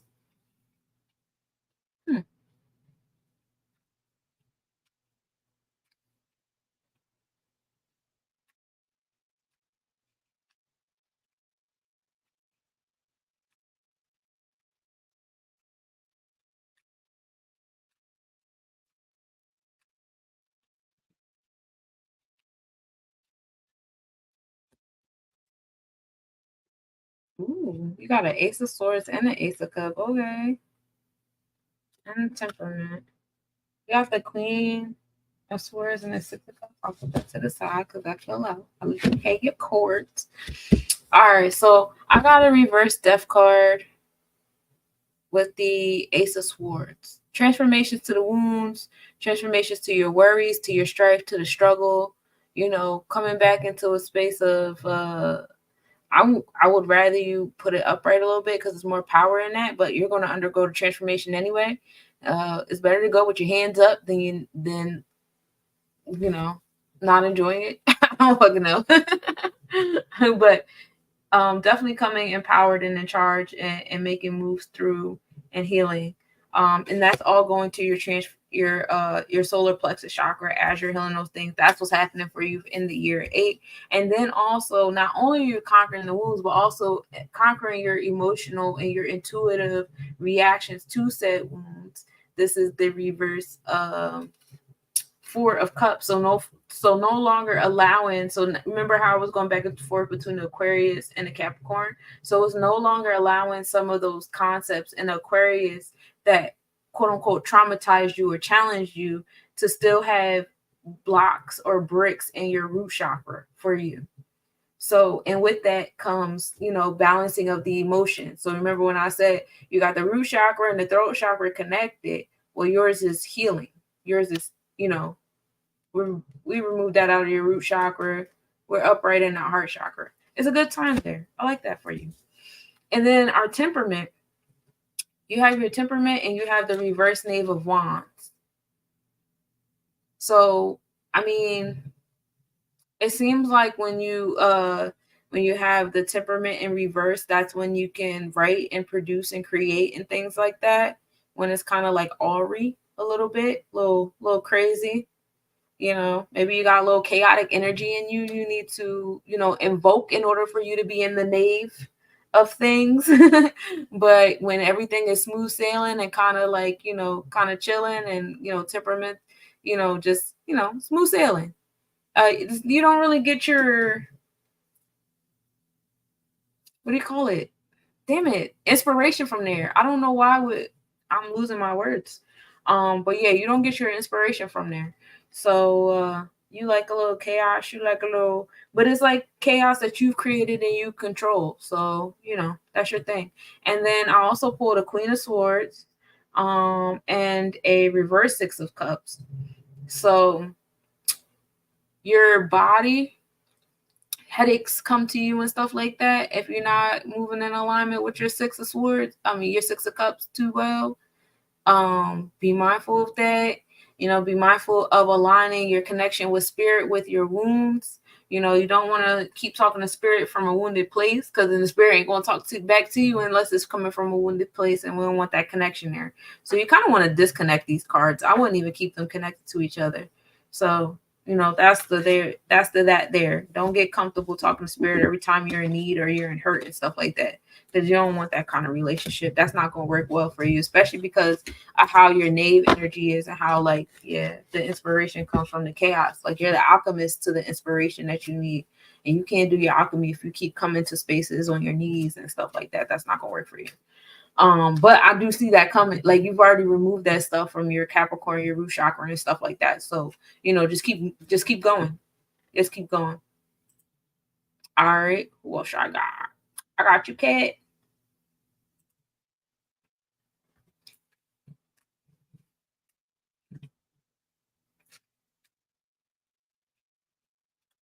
Oh, I guess we're gonna start here.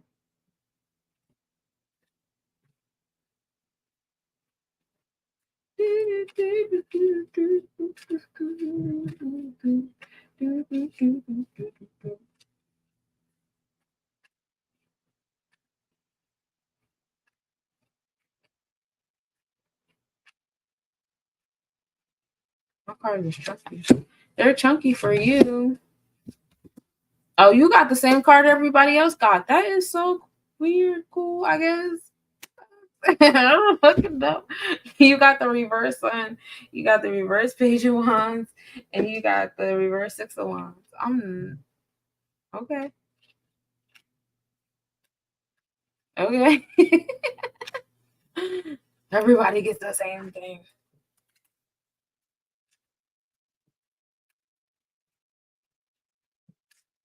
So let's see where your inner child has to take you back to. And that's cool too, because that's, Pluto, like I talked about, what Aquarius does. You're welcome, love. Like I talked about what Aquarius does. Aquarius is bringing up transformation. That Pluto rules over the masculine side of the solar plexus chakra too. So, it's that enforcement of your law. You're bringing that to your Aquarius energy. So it makes sense that, everybody's getting kind of these like inner child messages, because like I told y'all, to do the root work, you got to go back to your Aquarius and think about your mindset, your connections with people, and what you expected versus what you received, and how that invoked that emotion that out of you. Because the root chakra is connected to the heart chakra, and the heart chakra is connected to the throat chakra. Okay, thank you. You guys entertain me so well over here. It's so weird. Why is it happening? Is that me doing that? I don't know. Anyway, you got a similar spread. But we have the reverse with the reverse cups. So for you, what's happening is you're removing the sword bricks out of your inner child. However, you're not utilizing your inner child to do it with you. So you're doing it from an adult point of view. Be careful with that, because the inner child is so good at forgiving, right? It's a collective. We're all here, right? So the inner child is forgiving and resilient, and, always tries to make sense of people, places, things, and experiences and stuff like that.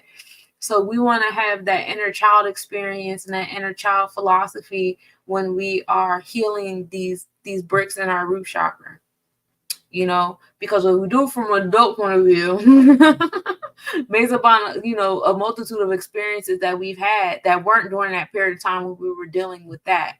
You got to think about that too. Like when you were a child dealing with that, that's what you were dealing with. You weren't dealing with that, and then the stuff in your teenage and stuff in this and then stuff in this and stuff in that. You were dealing with just that. So deal with it like that, and that'll help you, with the rest of the bricks that you got going on.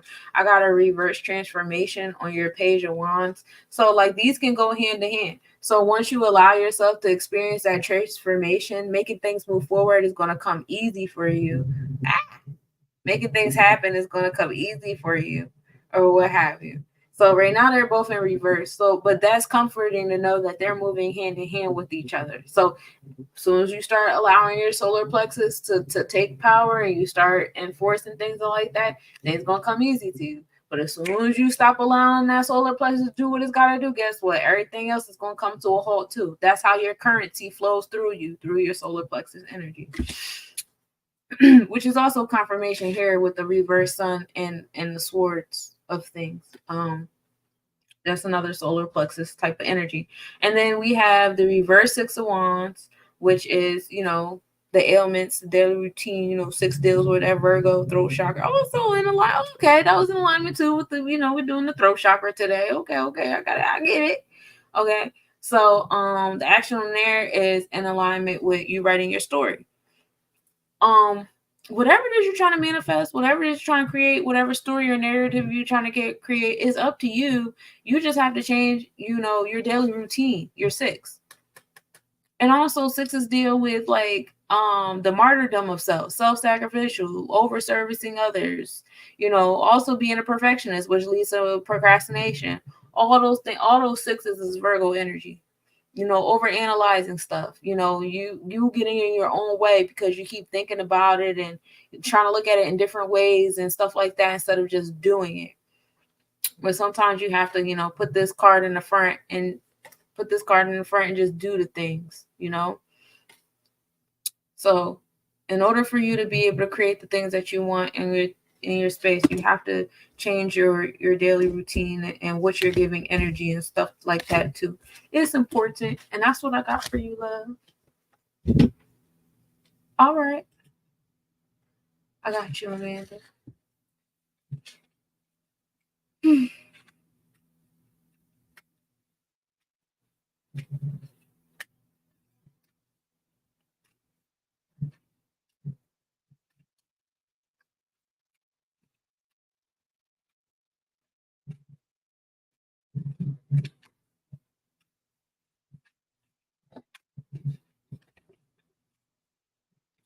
I hope they do another elemental where they talk about the air and the earth connection, since they did fire and water.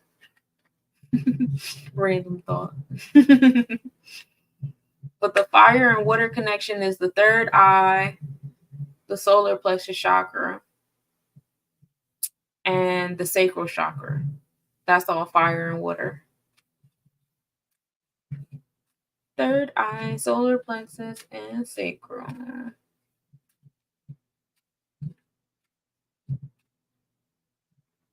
Oh yeah, out of your routine. Yeah, that's what's getting in your way. Once you give the routine back in order, everything is kind of like falls back in place for you. Got the 5 of Pentacles. Ooh, okay. Okay, Amanda, dare to be different, sis. I got the 5 of Pentacles, the reverse 10 of Pentacles, and the Wheel of Fortune card for you. Then all that, my goddess. I love you, sis. Ooh, and I want to link up with you too. So I'm doing this Cosmic Nobodies tour. You know, if you got a spot out there, we can come to do something. I would like to come out there maybe towards like the middle of Marchish or Mayish. Let me know, because I'm trying to get my tour dates in order. I'm excited about it.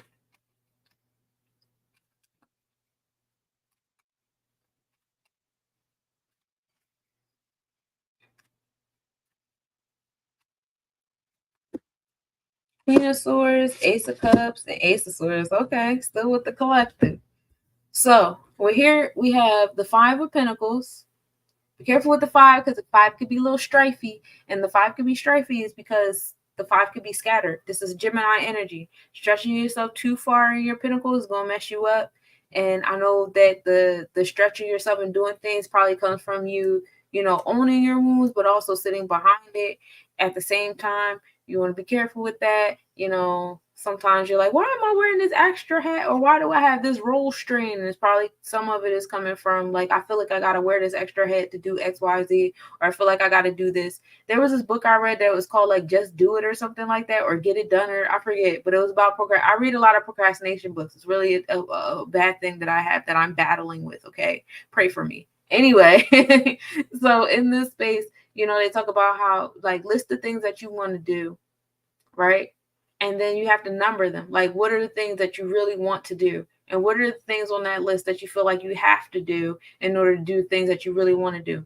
And those things that you feel like you have to do in order to get things done that you want to do, cross those out, because those shouldn't be on the to-do list.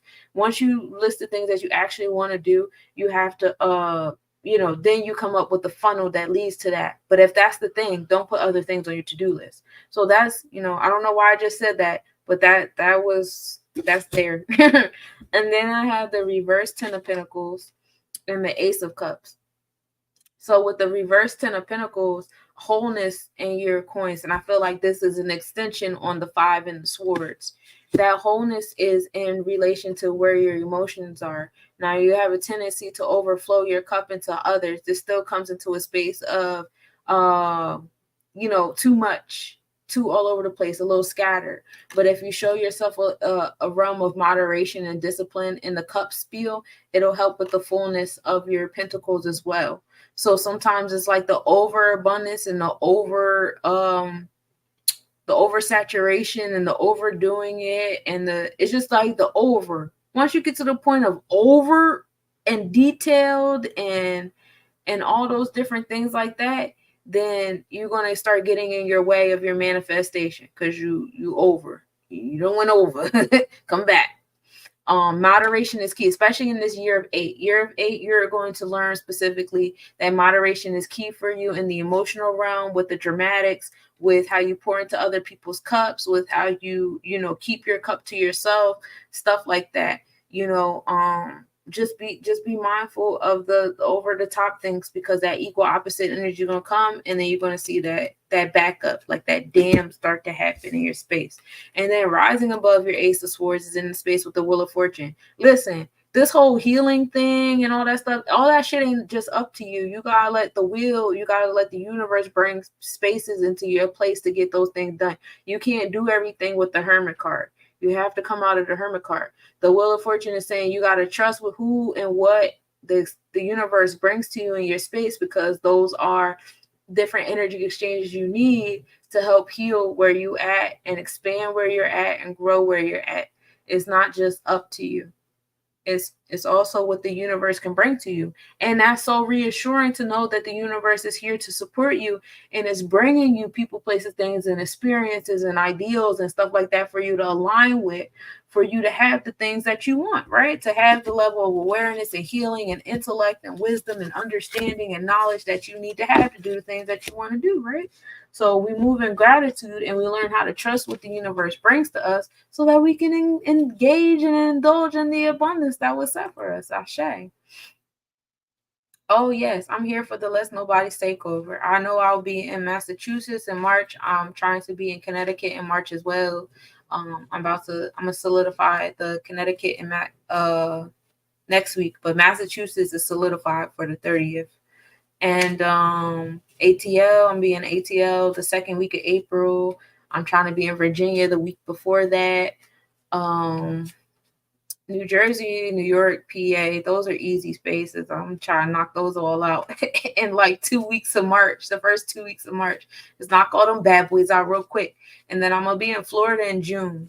So that'll be the last show in June. But it's to spread awareness on the award show.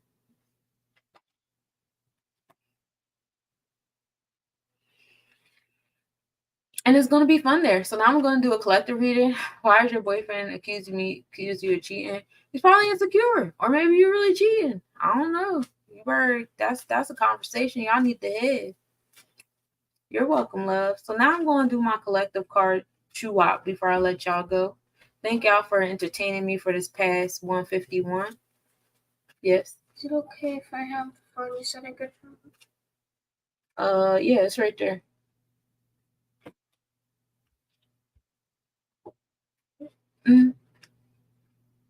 Might have to put it on charger, but it's cool.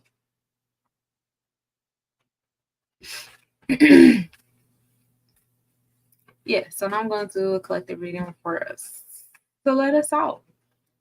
And then I'm going to show y'all my new deck. Because this is my first time doing oracle cards, and that's fun. I got this oracle deck, and I like it. It's an herbal astrology journal. Two of my favorite things. Like, what a divine motherfucking align. And it has numbers on it too. Like, come on now. Shouts to now becoming my favorite gift giver. Thank you. So I have the Queen of Wands in reverse, and she look a little scandalous. So little secrets is coming out this year, y'all, for the year 8. I got the 4 of Pentacles, little stingy man with the Pentacles. So these secrets is coming out with the stingy people, and the 2 of Swords. People on a tightrope. On a tightrope, working from a wounded place and a give and take place of relationships and bonds and things like that.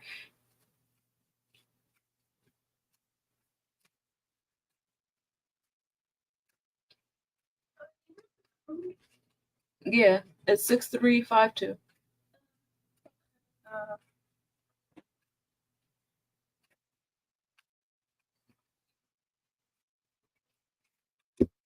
I got a reverse Hermit, the 3 of Wands, and a reverse Knight of Wands. So on the Queen of Wands, I have the Hermit card. So a lot of this is what's done in the dark is coming to the light. You know, boom. Queen of Wands moving into the light, getting things done. The Hermit card comes out. The light is on it. You feel me? So secrets coming out. You know, people's sneaky moves coming out. You know, a lot of people starting to tell on themselves because they have no choice. A lot of people are going to be telling on themselves in an attempt to tell on others. So being mindful of that too. That's another realm of, like, you know, a lot of different things happening and stuff like that. And we do see that. I talked about that when we were talking about the Gemini energy and stuff like that.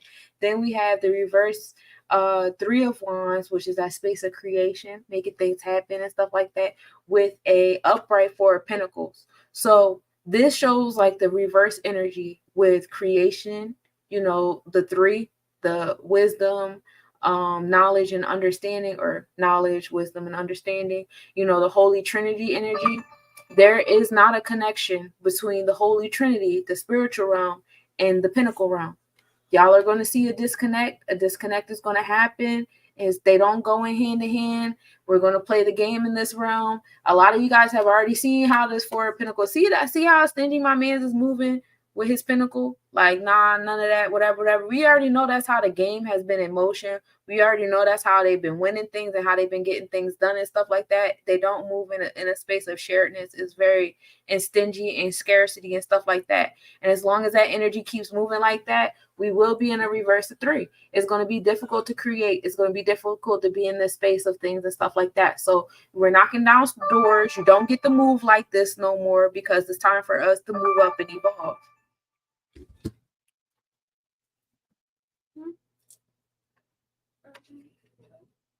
Turn it I down. need help. What you need help with? I'm trying to get PIN, but I don't know. I immediately forgot the code. Oh.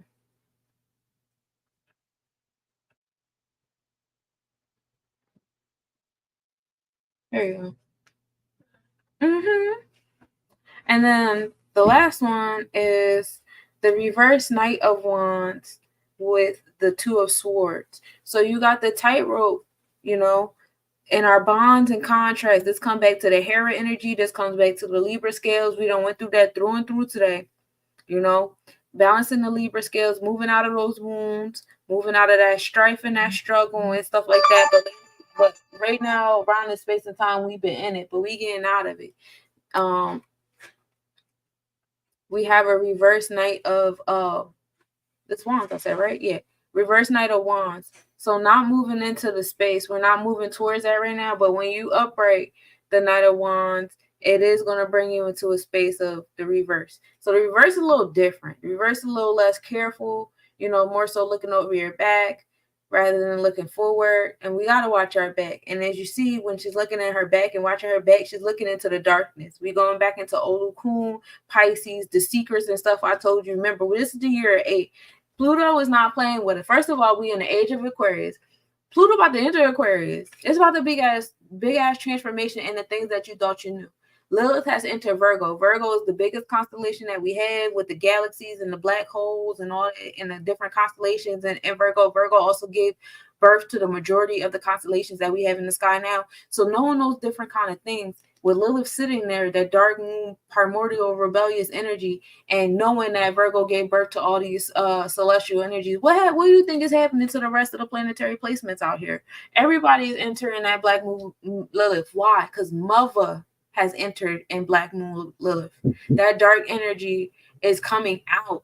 And it's coming out on the manipulator side, and it's coming out on our side too, as we're learning how to look over our shoulder and look back into the Olokun and see what the fuck is going on. We're learning how to look into the Akashic records and see what's going on. All that stuff is coming out. I'm telling y'all, this year has not. Right now we in reverse, and that's okay because it's wintertime and we chilling, and it's okay. But at some point in time, we gonna get up out of there.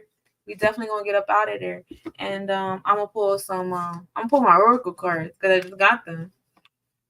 I'm ready for the shift. Yeah, I'm ready for the shift too. I'm definitely ready for the shift. We gotta start knocking down doors and start utilizing these 3s on these motherfucking 4s because they're gonna keep playing in our face. They're not gonna stop playing in our face. We have to stop. Just stop obeying. I don't know if y'all follow the model Anarchist, but he's a really dope dude. I follow him on Instagram, and I really like, I'm gonna just read these because they got thrown at me. And I really like his message that he gives off with like how on election day, it was just one card that fell. Like how on election day, he's like, what if we just, take our license plates off? What if we just don't, play this game with these folks no more? Like, this is their game. Like, they made this shit up, bro. This is their game. Why are we playing their game? And that's that energy the cards are just for, right?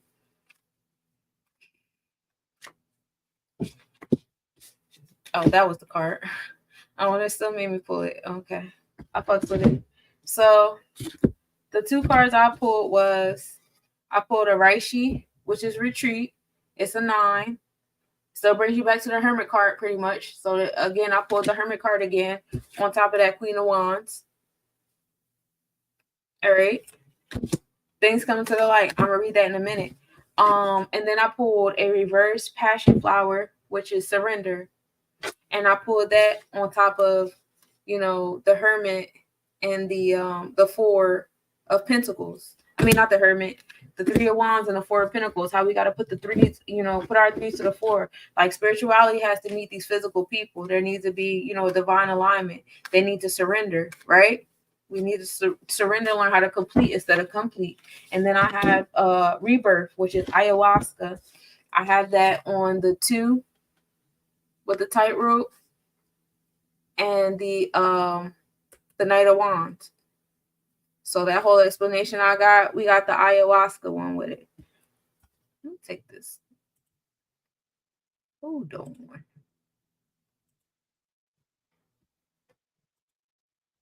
So yeah, we got that.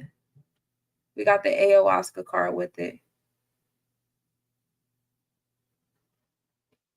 I still don't like it. I just didn't want y'all in my background.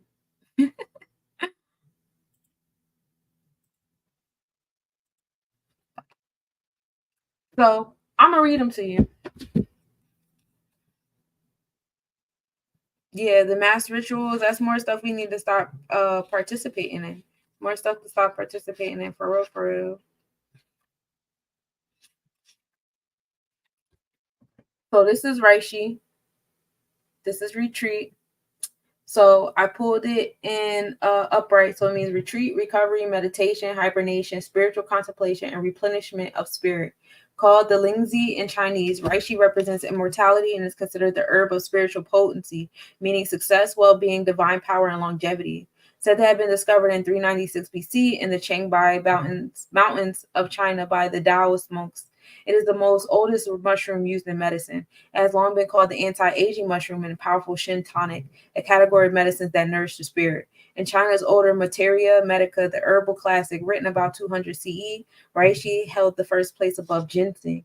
The texts say Reishi helps stabilize qi in the head and assists in the mental activities, tonifies the spleen, increases wisdom, and improves memory.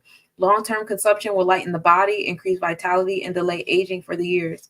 Reishi's borderline miraculous properties are being researched, verifying ancient knowledge, including how the mushroom profoundly relaxes the nervous system, calms the mind, and induces a state of relaxed focus. One of the many reasons spiritual seekers consume this mushroom is for the spiritual experience it unlocks when in meditation. Recent studies have demonstrated measurable life-extending properties, as well as Reishi's ability to activate brain neurons and increase nerve growth factor levels in cells. Reishi powerfully influences our main spiritual centers, the endocrine, nervous, and hormonal systems. Hormones powerfully impact our perception, mood, sleep-wake cycles, ability to bond with others, and awareness of reality. They activate the nervous system, which is also directly related to igniting mystical experiences. Reishi is ruled by Jupiter, the guru of planets, the one that dictates how we derive wisdom and access to the mysteries of life. Jupiter has a vast quantity of spirit-enhancing herbs that are often used in meditation and induce the altered states of meditation like Reishi. Remember, I told you that's the secrets coming to light. That hermit, reverse hermit, and the little sneaky girl in the back with the little eye, little snake eye. She got the whole reptilian eye. She got 2 men that she got on leashes and chains and stuff, and she looking devious. And this is connected to the Reishi, the spiritual energy. So pause. It's time for renewal. If you feel overwhelmed or mentally overloaded, it's time to retreat. Take the time to recuperate and recharge, and personal growth will follow. Overstimulation and indecision lead to a sense of weakness, imprisonment, and a feeling that you're evading death. Like bear, hibernate or rest before you take to the next project or challenge. Many Native American tribes have called this space of inner contemplation the dream lodge, a place to witness death and be seen beyond confines of physical reality by visiting the dream time. Create the space to be in silence and calm the internet chatter. Reflection is key to the path of self-mastery. So that's Reishi. The second one is passion flower.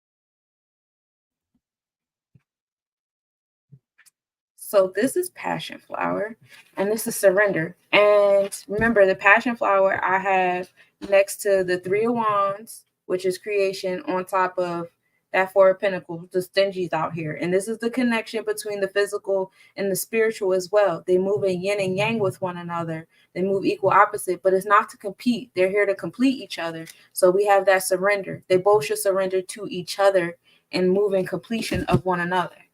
So let's talk about it in reverse. It means deception, misguided intentions, deceiving opportunities, unexpected halt, and bad judgment. See, that's what's been going on between the physical and spiritual. Is it not? You know, passion flower of precious, and that's in both realms too. You know, the spiritual realm has been misguiding and deceitful as well, and we seen that come to light with TD Jakes and all of them. And then the physical has been deceiving as well, as far as like Federal Reserve, you know, how different physical things are obtained and maintained and all that stuff like that. Passion flower, a precious botanical native to Central and South America, was named for Passion of Christ, referring to his suffering and death by Roman Catholic priests in the 1500s. It was also called La Flor de las Cinco Llagas, or the flower of the five wounds, referring to Christ's stigmata. The 5 petals and 5 petal-like sepals of this flower represent the 10 apostles who remained faithful to Jesus throughout the Passion. Excuse me. The circle of hair-like rays above the petals represent Jesus' crown of thorns. Since its introduction into European herbal medicine, passion flower has been used as an anti-spasmodic, thank you guys, hypnotic, anodyne, anxiolytic, sedative, and nervous system tonic. My bad, I felt mad goofy for a second. The leaf tea became popular in North American medicine in the mid-1800s. Give me the page. For similar uses as those in South American traditions. Passion flower tranquilizes edgy nerves and helps with insomnia, mood disorders, headaches, colic, migraines, menstrual cramps, diarrhea, neuralgia, and eye disorders, epilepsy and convulsions, and muscle spasms and pain. To this day, passion flower is used by many shamans in floral baths to calm and cleanse the spirit. Passion flower is considered a bridge to Christ consciousness, which assists in the direct communication with the mythical voice within. It was also used as an incense to alter the energy of spaces that were stressed, traumatized, or disrupted.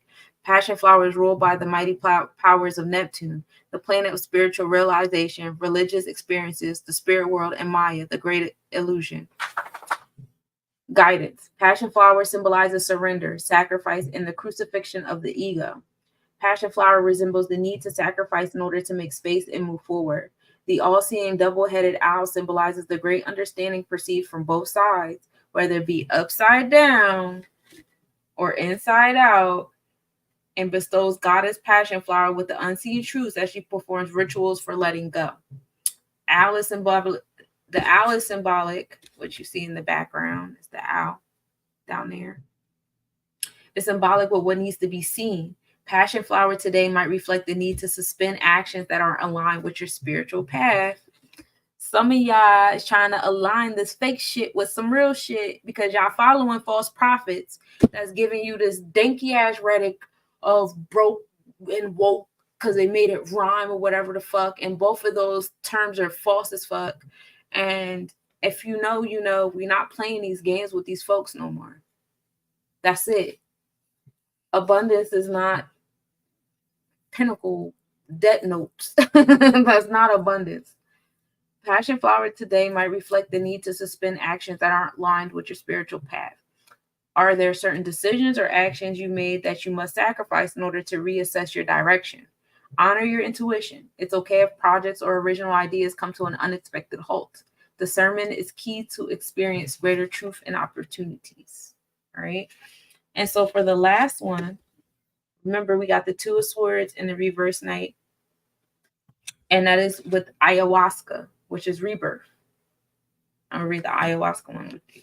And these cards are really pretty too.